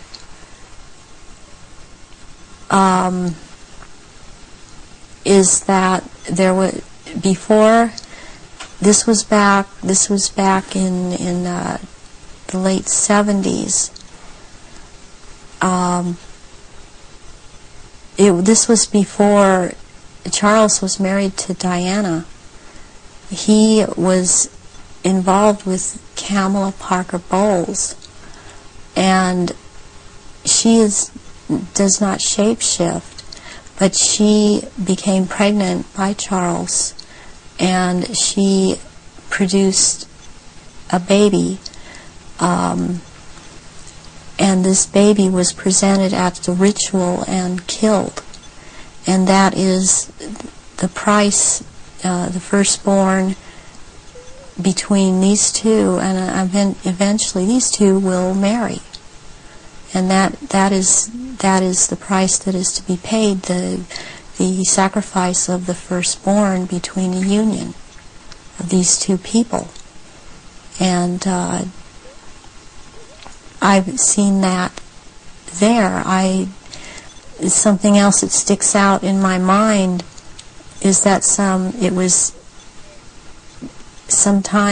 around the late 80s that I saw a very kind of dark man he was Arabic. It seemed to be Arabic or Egyptian, and I heard the name Fayed being mentioned, and the Queen Mother was there, and I called her the Black Queen, and she and he were talking very seriously and at some length about a subject. They were mentioning Diana, and they were mentioning his son, Dodi. And at the time, I didn't know who Dodi was. I knew who Diana was. I never saw her at any rituals. Where did this conversation take place? This took place at Balmoral Castle. And I heard them talking about a marriage between these two, and I thought at the time, well, she's married to Charles. How can there be a marriage? She's married to Charles. I didn't understand why the Queen Mother and this person that I now know to be Dodi Fayed, because I heard Fayed, Muhammad al-Fayed talking, and I'd seen them together at, I saw them at Balmoral Castle. I overheard the conversation at Balmoral, but I'd seen them also at Mothers of Darkness Chateau in Brussels, and they were talking about a union between Diana and his son Dodi back in the late 80s, and I did not understand at that time, because I understood Diana to be married to Charles. I knew that she was married to Charles, and they had 2 children, and they were about to have another. And the Queen Mother, all I could pick up was that for some reason that there was a malevolence towards Diana. And Diana I had never seen at a ritual. I wondered what she knew about all of this. What have you seen the royal family do, the Queen Mother, and the other people you've seen in the rituals? What have you seen them do? I've seen all of them drink human blood and consume human flesh, and they have their own goblets in which they have blood, and these goblets are encrusted with jewels, and they also have their own daggers, and that the dagger goes into the goblet, and they stir the blood around with it, and it's also a what it is. It's a symbol of the phallus going into the vagina, and when they're doing this, and I've seen them do this, and some of them have even, like the Queen Mother I saw with, she had her own little, it would like almost, it's between a very elaborate ornate chair or a throne kind of thing brought in for her to sit. And because before these rituals actually start, there is a kind of people move around the room and talk, or recognize one another. It's a formal kind of a ritualistic setup, the way they talk and the way they introduce each other. It's like a court. What are they wearing?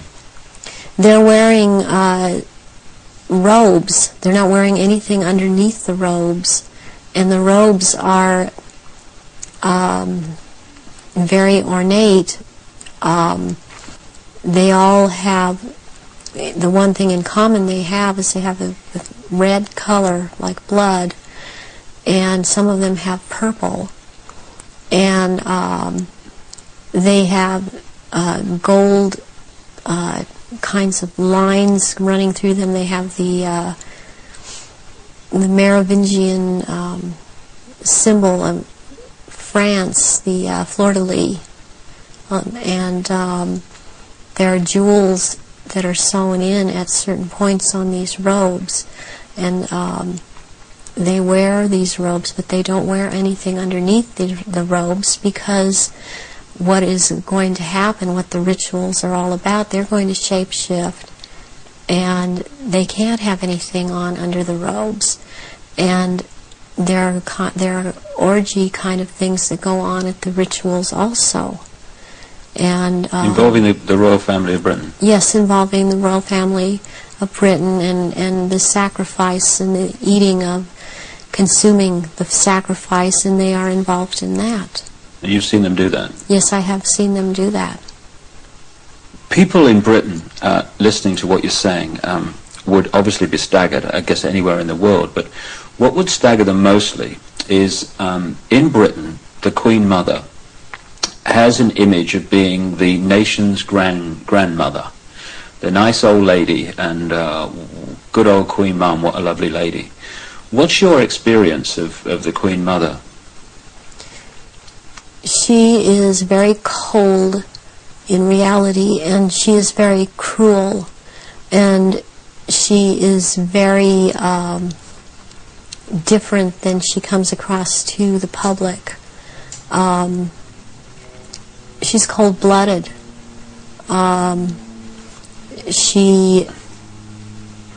If she feels that you are someone beneath her, even in the Illuminati, that you're at her equal or your station is above her, she will not speak to you, she will not recognize you. She obviously, from what I see, enjoys consuming human flesh. It's sickening. The one person that she seems to be afraid of is Pindar. People would also look at the Queen Mother's elderly, frail stature and find it very difficult to see her taking part in rituals and doing anything, if you like, active. Do they go into a different state in terms of age and strength and all these other attributes when they actually shapeshift? Yes, the human body that they choose to occupy or take when it was young, it ages, but when they take the reptilian form, these reptilians live hundreds of years, and so they have to have taken more than one human body to live in. A lot of them are much, much older, and I'm including the Queen Mother in this, older than people think that she is. She's been in more than one body, human form. And when the time comes, if it is time for her to go on, and it has been chosen that she still has, it's known that she still has life or years to go, again, she will be put into the body, the essence of her, and the reptilian form will go, or the essence of her will go into another body that is also has the ability to shapeshift into reptilian form. One of the pure reptilian human bloodlines. Yes. What happens when, take the Queen Mother as an example, what happens when they shapeshift? I mean, what do you see? You start to see changes happen, and they're happening so fast that it's almost, it's the closest thing that I've seen to it is what they're now doing with computer technology. It's just a literal transformation that happens very quickly, and they get taller and they get bigger, and they don't look at all as reptilians like they do as humans, and thus the wearing of the robes, because if they were in clothes, the clothes would be torn apart. So let's take the Queen Mother on this subject as an example. We recognize her as a frail old lady. What does she look like when she shapeshifts at these rituals? She has, she looks like, the nose portion gets very much longer, and it grows into kind of a snout kind of thing. She has little fangs, and incisors as teeth, and there's a tongue. They all seem to have this kind of tongue when they're at this level. The tongue has a lot of long, hairy or pointed projections coming out of it. It's very long, and they have these. They don't have hands or feet. They have these claws, and they have scales, and also scales that seem to kind of disappear into one another. But it's more pronounced on the back. There seem to be lumps or protrusions coming from the head. There seem to be some kind of growth appendages at where, on the back, and they seem folded, and not all of them have that. And there is a tail, and they a lot of times will keep the tail curled.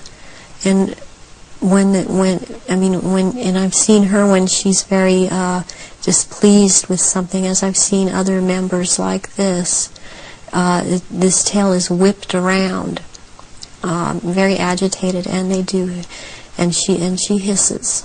What color are they? Which one in particular? Take the Queen Mother as an example. She's kind of a beige color on the underside, and by the time you're going up around to the back and the tail and the top of the head and on top of the nose, snout, whatever, it's coming to a very they're dark speckles or large speckles of dark browns, and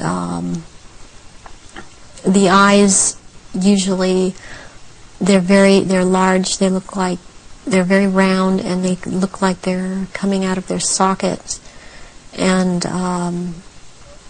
very protruding, and usually the color ranges from a beige to a gold to a dark greenish gold, and then there's this dark slit up and down, a vertical slit, and and the eyes will look hooded, and when they look hooded, it's a very frightening thing, because it seems that when the eyes are hooded, they're about to do something. What do you mean by hooded? The lids come down, and it's almost, I guess it would be the same thing in a human as an expression of someone's got an idea. And how tall are they when they shapeshift? They're just about 7 feet tall. Some are a little shorter, or to a foot shorter. Some are a little bit taller than 7 feet. So what would the Queen and Prince Charles look like in their reptilian form? As to height? As to general appearance? Charles resembles in both ways, in human form and in reptilian. He resembles Pindar. He's shorter, though, in reptilian form than Pindar, but the way that the reptilian, the nose shapes into the snout at that point, and the jaw becomes the underpart. It's very much like Pindar, and his mother doesn't look quite the same as he does. But what does the Queen look like? The Queen, she's darker, not quite so pale. She's darker. All over, she doesn't have the amount of I would call it freckling. It's more like a gradual, like the skin is gradually getting darker it's more smooth. And she does have the lumps up on around her head and down the tail, the spine.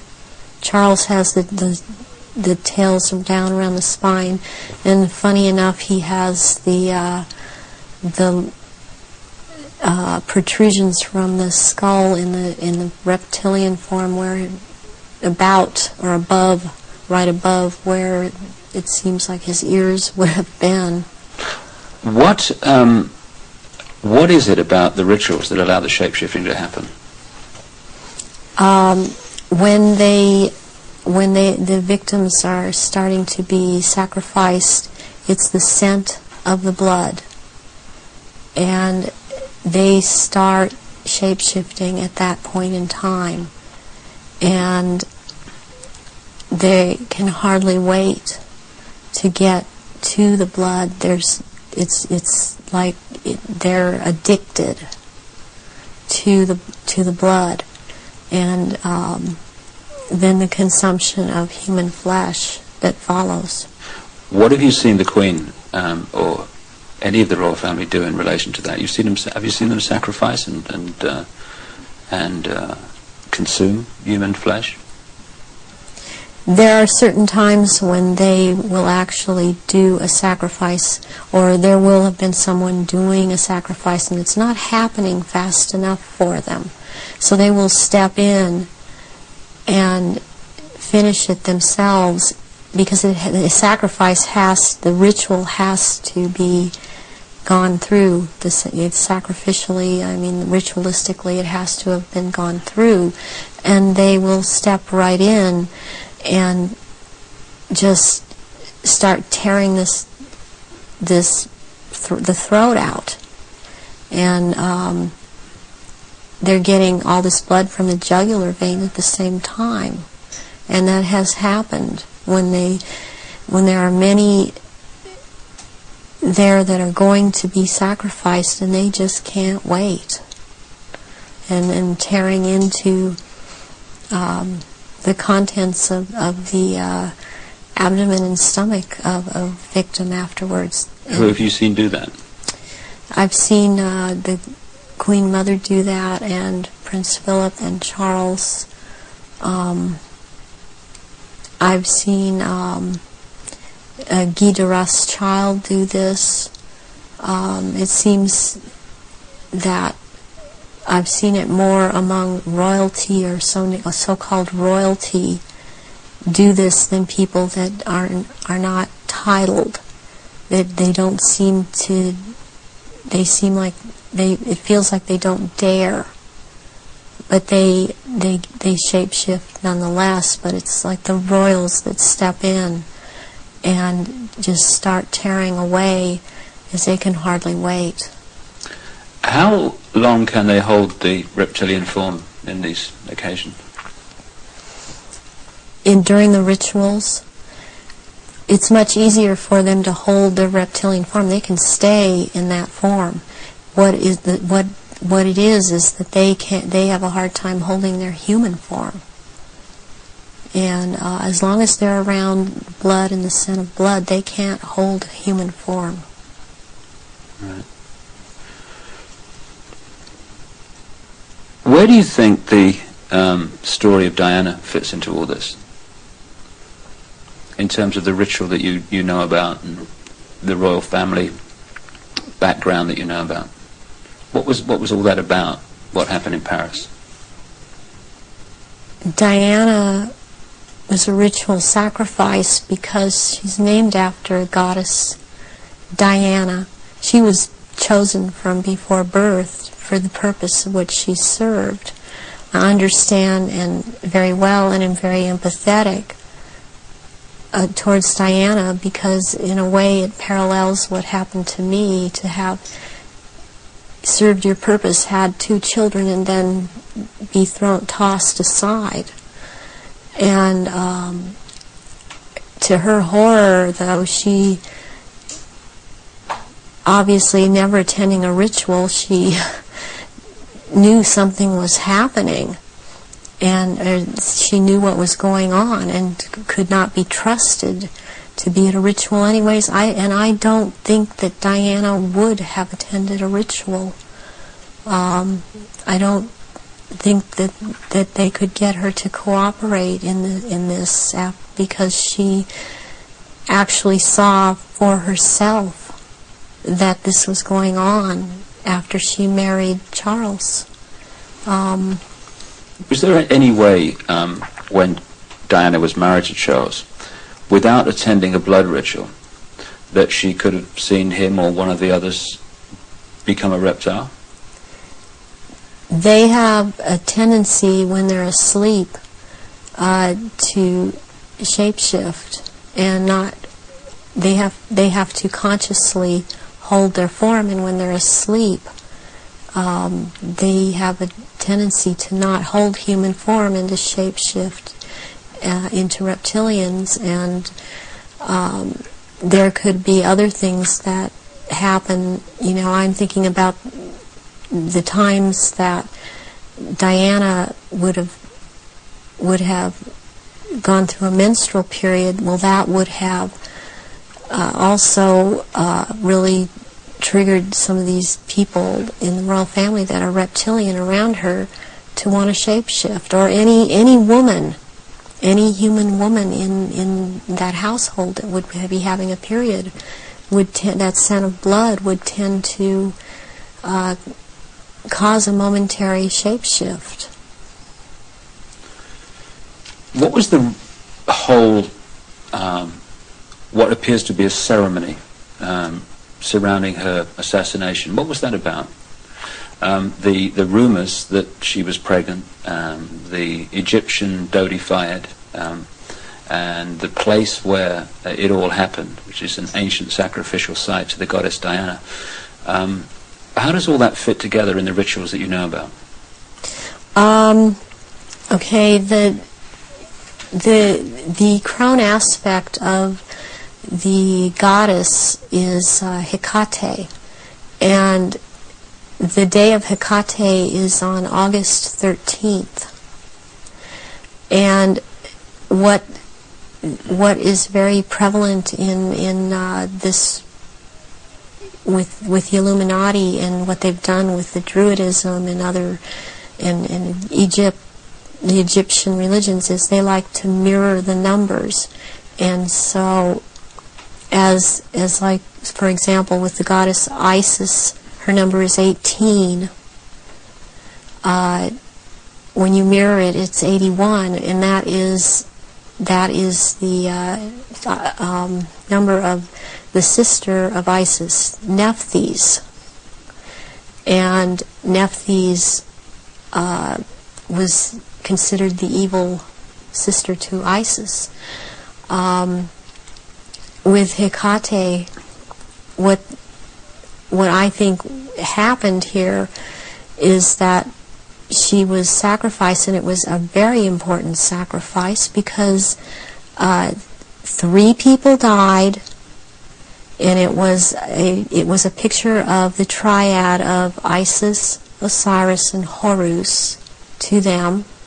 Horus being the unborn child of Dodi-Fayed that Diana carried, and was 3 months old, which is another very important fact, a number that's important to them, to be 3 months old.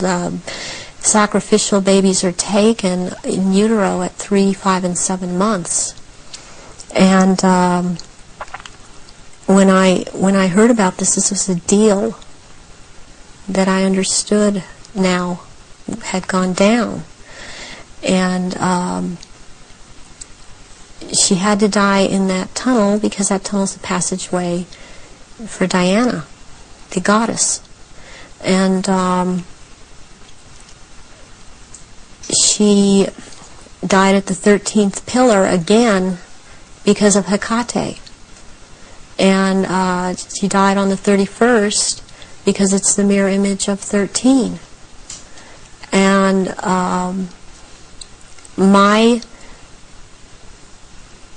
understanding of what I get inside of me, and because I was told by Baron Guy de Rothschild last beginning of February, when he was in this country and he was there to try and reprogram me again and impregnate me, was that he was in the tunnel that night. He had to be there, because not only was it a ritual death of Diana, this was also about taking her soul. And he was taking the soul of Diana, which no one else there could do. Whoever was present there could not do it. He could do it. And he was in France. This is the hypnotic stare you talk about. Yes.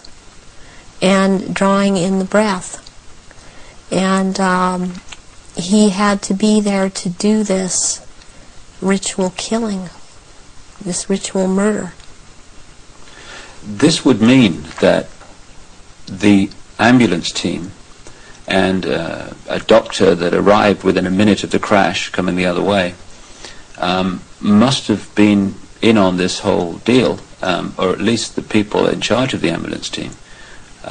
From your experience of the kind of people involved in this Illuminati satanic network, do you think that's possible, that they could set that up? Yes, I do. I've seen a lot of things set up that if you did not know, if you weren't in on the so-called inner circle, or know what the Illuminati can do, because they depend on people not believing they're really there, you would not, you would have a hard time believing it. That this has been such a secretive group and worked in such insidious ways to infiltrate and control. And there are so many unanswered questions they don't seem to be able to answer about Diana that keep coming up, in spite of all the reports that come out, because there are people that don't believe what they're hearing. What would have been the purpose of creating such a clear and definite ritual in the assassination of Diana? What would be the purpose of that when they could have killed her in another way? Because it had to be done as a ritual, because they were going to take her soul. And it had to happen in the tunnel. It had to happen that way. It had to happen in that year. And this is all, there's all a timeline to all of this. There's been many rumors that she was pregnant, but as I understand it, one of her friends says that that was not possible, because she knew that very shortly before she'd had a menstrual period. Is it possible to be pregnant and for that to still happen? Yes, it is. This happened to me. I was impregnated with one of my own fertilized egg that was fertilized by the sperm of Pindar, and he sent Guy de Rothschild to impregnate me in this manner. And I was impregnated in October of '94. I had periods up until February when it was discovered, and they seemed normal, not light. And I then was, since I had the background of a nurse, I was and had worked with a nurse midwife delivering babies. I was, for some reason, it occurred to me to check my stomach, my abdomen, and I realized that I was pregnant, and so I ended up seeing a doctor who told me, I mean, he verified, you're pregnant. He did it with blood test, with the urine test, and ultrasound exam, and if I don't do an abortion on you tomorrow, you're going to have to go through a different type of abortion, which probably would have been a saline abortion. And I knew what I was pregnant with by that time, and so I was terrified to go through with it, and I could not go through with it, knowing what I knew, and so I had the abortion. But I had periods the whole time. You were impregnated at the point that it happened without you having any knowledge of it. No, I did not. Is it possible that that happened to Diana, if she was, as the evidence that I've looked at suggests, also mind-controlled and a multiple from the early part of her life? That is definitely more than a probability. The thing about being multiple or dissociative identity disorder is that the host person doesn't know that they are, but they have missing time, but then they have amnesia for the missing time. They don't realize they're missing time. They don't realize things are happening to them. They show up, pregnant. They show up with marks on their bodies. They don't know, I think I must have bumped myself, and that's not actually how it happened. Or they have needle marks on their body when they've been gotten a hold of and drugged. And it's only when they start to realize something's not right and they try and make a timeline and try and account for their time, they realize there's so much they can't account for that they simply took for granted. Oh, I was out shopping, or I was at this person's house, or I was over there. Then they realize they don't have a timeline for any of these things. Do you think that Diana's two children were Prince Charles's children? I do not believe that William is. I've heard that he was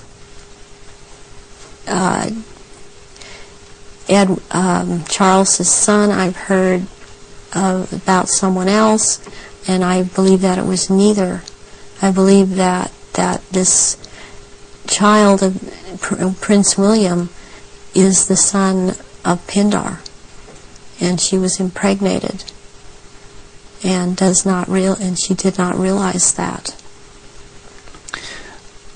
When you look at the ritual nature of all that, you've got Osiris, it would seem, symbolized by dirty fire. You've got Isis, symbolized by Diana. Presumably the baby, quite obviously, symbolizes Horus in Egyptian legend and ritual. Why create that in a tunnel in Paris at that time? What was it designed to do, to symbolize or whatever? It's to symbolize, it's part of symbolizing getting the world ready to recognize the Horus that is about to come upon us in the year 2000, as the year 2000 is the age of Horus and Osiris reborn, and there's a sacrifice involved, and the sacrifice is the mother, and the sacrifice is this child, and yet it involves another child who yet lives by the same mother. And you're talking about William? Yes, I am talking about William. What would have happened to Diana in your experience of the ritual, and what would have happened to the unborn child after the events in the tunnel in Paris? That Diana left the tunnel dead. She didn't leave that tunnel alive. That ritual, she had to die in that tunnel, and they had to take her soul in that tunnel, and they had to take the soul or developing essence of the unborn child, and in the hospital it follows logically, according to what I know about what they do, that they would have taken the uterus and the fetus from Diana, that would have been taken, and as a ritual that would have been taken, and they would have removed other body parts. And done what? Distributed them for high Illuminati members to consume, because this is a ritual sacrifice. Some strange things happened after that. Strange things happened all the way through it. But suddenly the decision was made that she would not be buried in the local church where she wanted to be buried, but on an island among the trees in a lake at Althorpe Park. And Earl Spencer, her brother, claims through a dream he was inspired to put 4 black swans on the lake. Therefore, from your, again, knowledge of the ritual, what does all that mean? Why do that?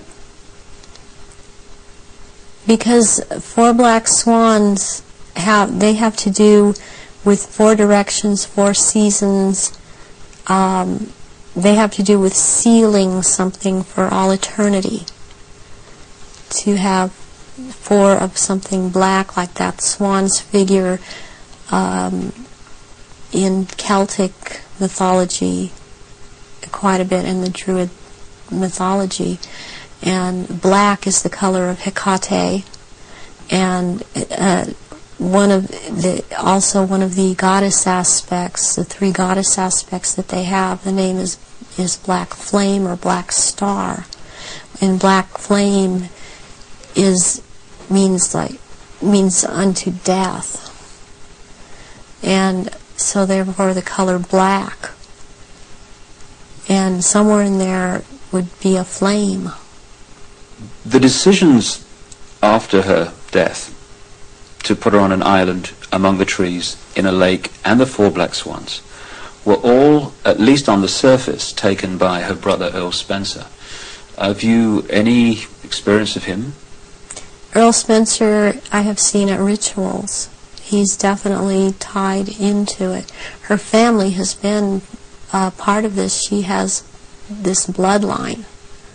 I have not seen him shapeshift, but he's tied into it. You've seen him at rituals in yes, which I have. Sacrifices took place? Yes, I have. What about her father? Any knowledge of him? Her father was present at rituals. Her father would have been involved way before Diana was born. For her to have been involved and watch her actions after she was married, cutting herself, being anorexic, being bulimic,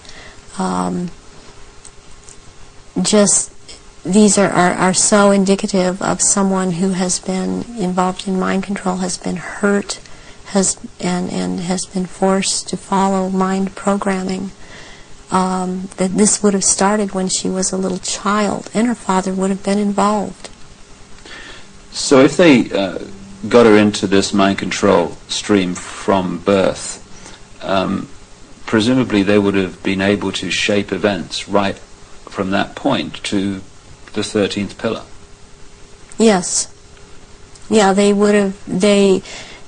When somebody becomes what we call multiple personality disorder or dissociative identity disorder, there are many programs that are induced, that can be induced at any point. I mean, you've got the machinery in place when they're a very small child, and as they're grown, they can install programs at any point and have different parts hold these programs, and they can be made to do just about anything. They're taught things such as red light is a green light, go through the light. They drive faster than they realize they're driving. They are able to memorize or see and just glance at something and right away just pick what the point is that they're going after for some reason, or they can memorize phone numbers in just a glance. The car hit the 13th pillar, driven by Henri Paul, who was missing for 3 hours that night, a man who's been connected to both British and French intelligence. Given the obsession with the number 13, it seems beyond coincidence that with all those pillars in the tunnel, it hit the 13th. Is it possible to mind control someone like Henri Paul so that at speed they could pick out the 13th tunnel, the 13th pillar? Yes, yes, it is. He also, it's very, very possible that he was drugged and programmed in the time he was missing. It's possible for him to have taken medication but not have it affect him at all. Does that include alcohol? Alcohol also, yeah. And then maybe later or not, it would affect him, depending on if that's what the program was for it to affect him. But it might not affect someone at all. I've been through this myself, so I know this to be true. And what happened to you in this instance? It was a very bad time in my life. The one time in particular I'm speaking of, where my then husband told me that he wanted a divorce, and I took approximately 8. I don't remember what the dosage was, but 8 Xanax pills in front of him, and I drove from where I lived in Orange County to the Norwalk area and went to see my therapist, who was holding some groups in this area, and I did not feel the effects of the pills at all when I drove to see him. I did not feel the effects of the pills at all when I left there an hour and a half later. And I had no car accidents. I was not stopped. My driving skills were very good. And I've seen this happen with other people that have had the mind control programming and this DID, and you just swallow up medication and one part holds on to it and it does not affect the body. So if you're in a compartment that is not connected to taking the pills, you're not affected by it. But if you were put into that compartment that took the pills, if you like, you would be affected by them.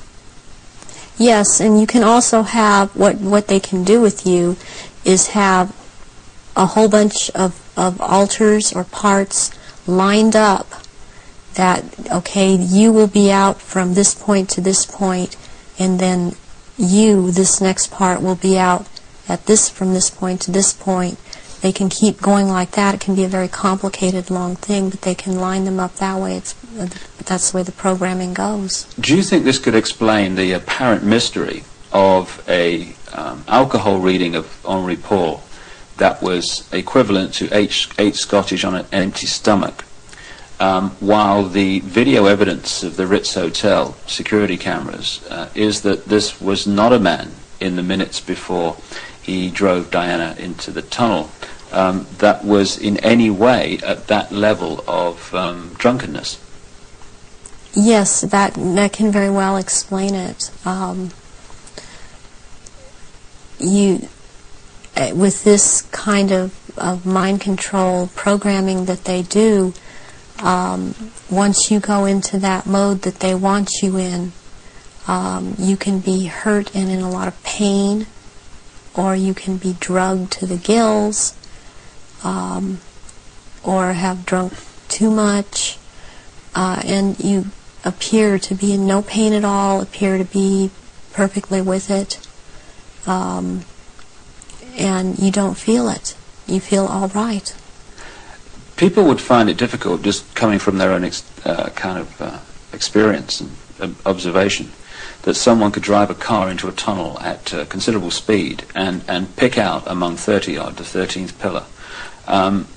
How is that possible to program someone to do that? Because that someone has been taught and programmed and taught and programmed and taught for quite a while how to do this at a very fast speed. The mind works very fast, and if they have the mind and body connected the right way, they can drive. This person would have been able to drive into the 13th pillar at a fast speed. Would that have been happening on a conscious level, or would the subconscious have been pulling the strings? This would be on a subconscious level, and the person would not be aware themselves of what they were doing. In those crucial minutes before Henri Paul got in the car and drove away, would someone have had to have given him the trigger to access and activate the programming then? Or could he have been in some way pre-programmed to be triggered at that time? And if so, what would that be? Well, he was probably programmed to do all of this at a trigger signal.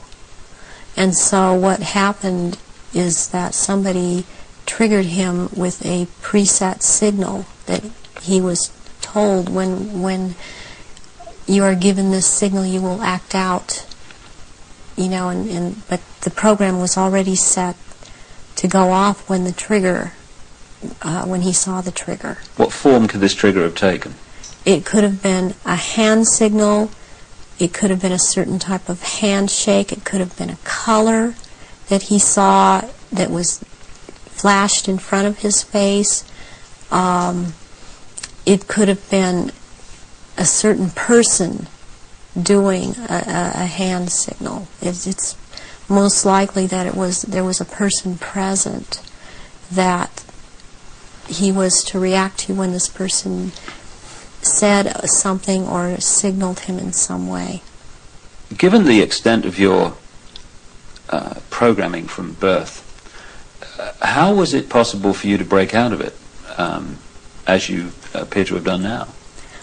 One thing that happened is that in 1989, my programmer handler died, who was Mengele. And he was in this country so much, and I was around him so much, and he had a lot of control over me. And what happens when a programmer handler dies,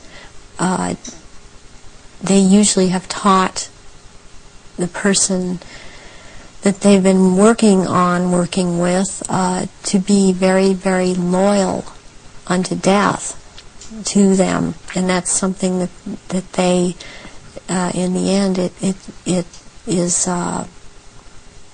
works against everything, because when they die, even someone else coming in and trying to take over, a lot of these altars are not open to that and are loyal to that one person. And in my case, Baron Guy de Rothschild is the one that tried to take over. And for some number of years, there was a lot of the time, half the time they got their way, and half the time they didn't. And in major things, they did not get their way. One of the things that I went out and did in 1993 was I cut my hair off, and because I was publicly seen and known to have very, very long hair, I could no longer be seen. I could not be seen with my hair cut off short. This would have caused a lot of questions with other people that had been programmed. And they still tried to carry on with other parts where I wouldn't have to be publicly seen, because they still consider me to hold this status. And they still consider me their property. I was always told I was their property. One question that people would ask is, given all that you know, why don't they just take you out?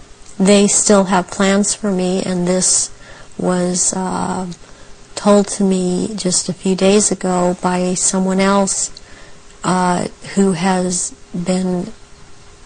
spoken with Baron Guy de Rothschild, that they have plans for me, and they plan to try to have me back because of the psychic abilities, and that is not going to happen. In the little bit of tape we've got left, could we just turn the subject to the jury you've got to your left there? What is that? Was that part of the rituals that you were involved in? The first one, this is a child's ring. It is a 14-karat gold white, or 14-karat white gold ring with a diamond in the middle of a hexagram, or a hexagonal shape, and it looks like a hexagon if you were able to look closely at the diamond. This was returned to me by my ex-husband, who told me, well, this was in your daughter's clothes. And this was a message to me, and it was a trigger to me for him to do this. Any high-ranking survivors that I have talked to that know of this ring know that it's from Mothers of Darkness. And it would be very unusual. I mean, I don't know of anyone else that has a ring like this in their possession at this point in time. And what's the necklace? The necklace here is made out of copper, and it's very Egyptian, and it was given to me when I turned 19, and that's an important age because you really start at the position I was at, having these psychic powers in full effect and being allowed to do this in full effect during rituals, and this was worn during certain rituals. Why copper, and why have it at all? Copper is a transmitter. Copper has always been used in the occult. It has a specific meaning. The meaning it has is because I had a triad of altars that were very active in a lot of rituals, and the triad was Isis, Osiris, and Horus. And Isis was the part that drew down the moon, and Osiris performed the rituals, and Horus was what was born of performing those rituals. Just in the literally 3 minutes we got left, 3 or 4 minutes, I know it's difficult, but I want people to understand the nature of what's going on to so many people today. What sort of things were done to you as part of your traumatization as a child and later? I was electroshocked to the extent that my parents were told when I was in first grade that my IQ was 70 and that I was retarded, and they said I would be retarded. I always had trouble in school when I was in school because I missed so much school. My school records are missing. They've just disappeared. I have medical records that are missing. My birth certificate appears to have been tampered with. I have had my eyelids taped open, and so I couldn't shut my eyes. I have been electroshocked. I've been put into a narcoleptic sleep and had earphones placed over my ears and had messages repeated and repeated for days. I've had drugs injected into my body so that my nerves were just like on fire, and then they would just touch me.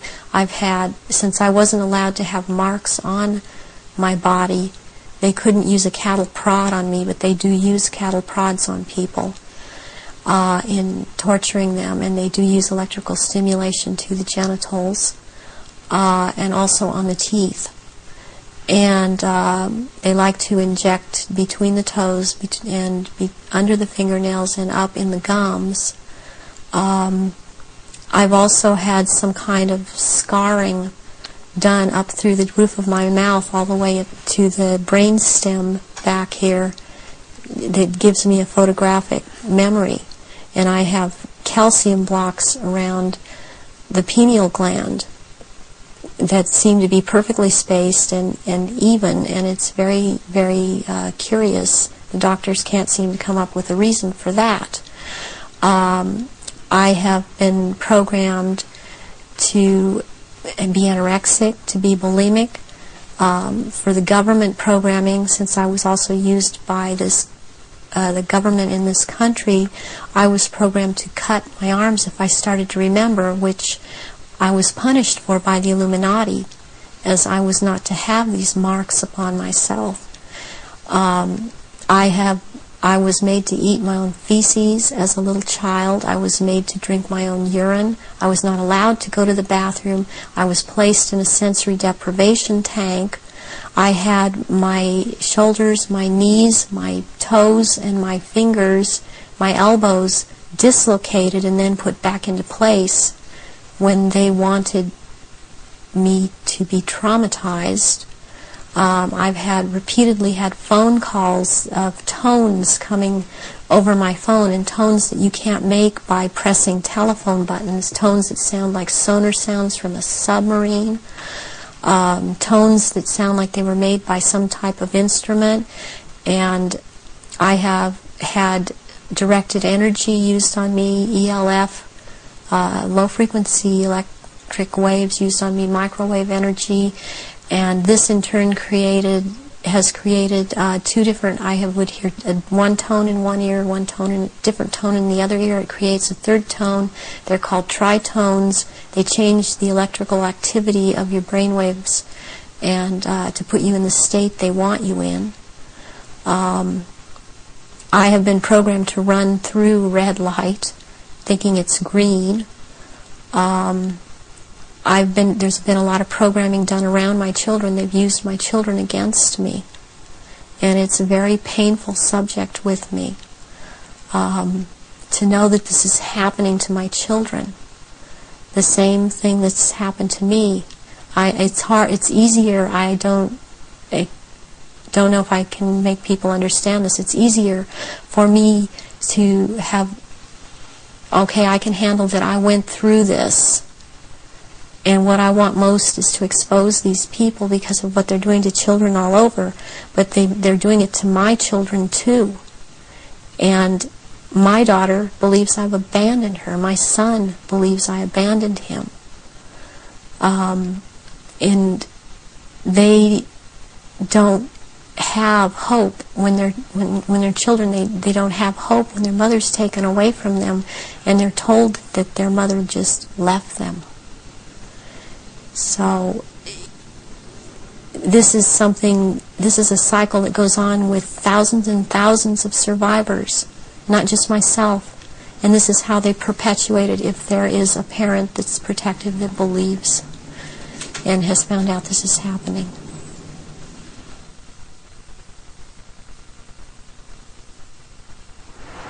The astonishing revelations of Arizona Wilder, a very, very brave lady who's chosen to stand up and be counted. And only by enough people doing that is this nonsense and this manipulation going to be brought to an end, as it is in the next few years.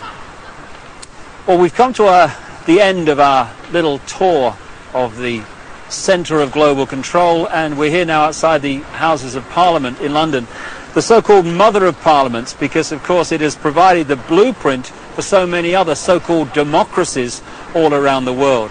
When in fact it's just another vehicle for the one-party state that is relentlessly turning out legislation advancing this global centralization agenda. Not a place of democracy at all, a place for legislating the agenda into reality. Well, you've heard the information and possibly read it in The Biggest Secret at greater length also. The question is, what are we going to do about it? that's entirely up to you as an individual and me as an individual. As someone once said, what you think of me is none of my business, and it's not. This is just information, make of it what you will. But what we make of it and what we decide to do in the light of this knowledge will decide the kind of world that we and our children are going to live in the next few years and beyond. The Chinese have a word that means at the same time both danger, crisis and opportunity. And that's the situation we're in now. Yes, there's a crisis. Yes, there's a danger of this global fascist state becoming reality, but it's also an opportunity to wake up and make the change that will turn this planet from a prison into the paradise it once was and the paradise it will become again. And that is about choice. Choosing what we do as a result of what we know. And I quote in my books a number of times an American comedian called Bill Hicks, a genius in his way, very angry man, but a very brilliant man, a very profound man. And he described life in this way. He said, life's like a ride in an amusement park. And when you go on it, you think it's real, because that's how powerful our minds are. The ride goes up and down, round and round. It has thrills and chills, and it's very brightly colored, and it's very loud, and it's fun for a while. Some have been on the ride for a long time, and they remember, and they come back to us and they say, hey, don't be afraid ever, because this is just a ride. And we kill those people. Shut him up. I've got a lot invested in this ride. Shut him up. Look at my furrows of worry and my family and my big bank account. This has to be real. It's just a ride. But we always kill those good guys who try to tell us that and let the demons run amok. But it doesn't matter, because it's just a ride. And we can change it anytime we want. In other words, it's just a reflection of our own attitudes. And to change, as Bill Hicks said, doesn't need big bank accounts. It just means a choice right now between fear and love. Fear is the four-letter word that has controlled this planet and this human race for thousands of years. Love is the word that will set us free. And that's the choice we face now. And the world that those two choices will create will be so different as to be unexplainable. The chasm between the two. A prison or a paradise. I just want to say one other thing before we finish this video. I don't want to demonize the reptilian race, because it's just a genetic stream in the great forever.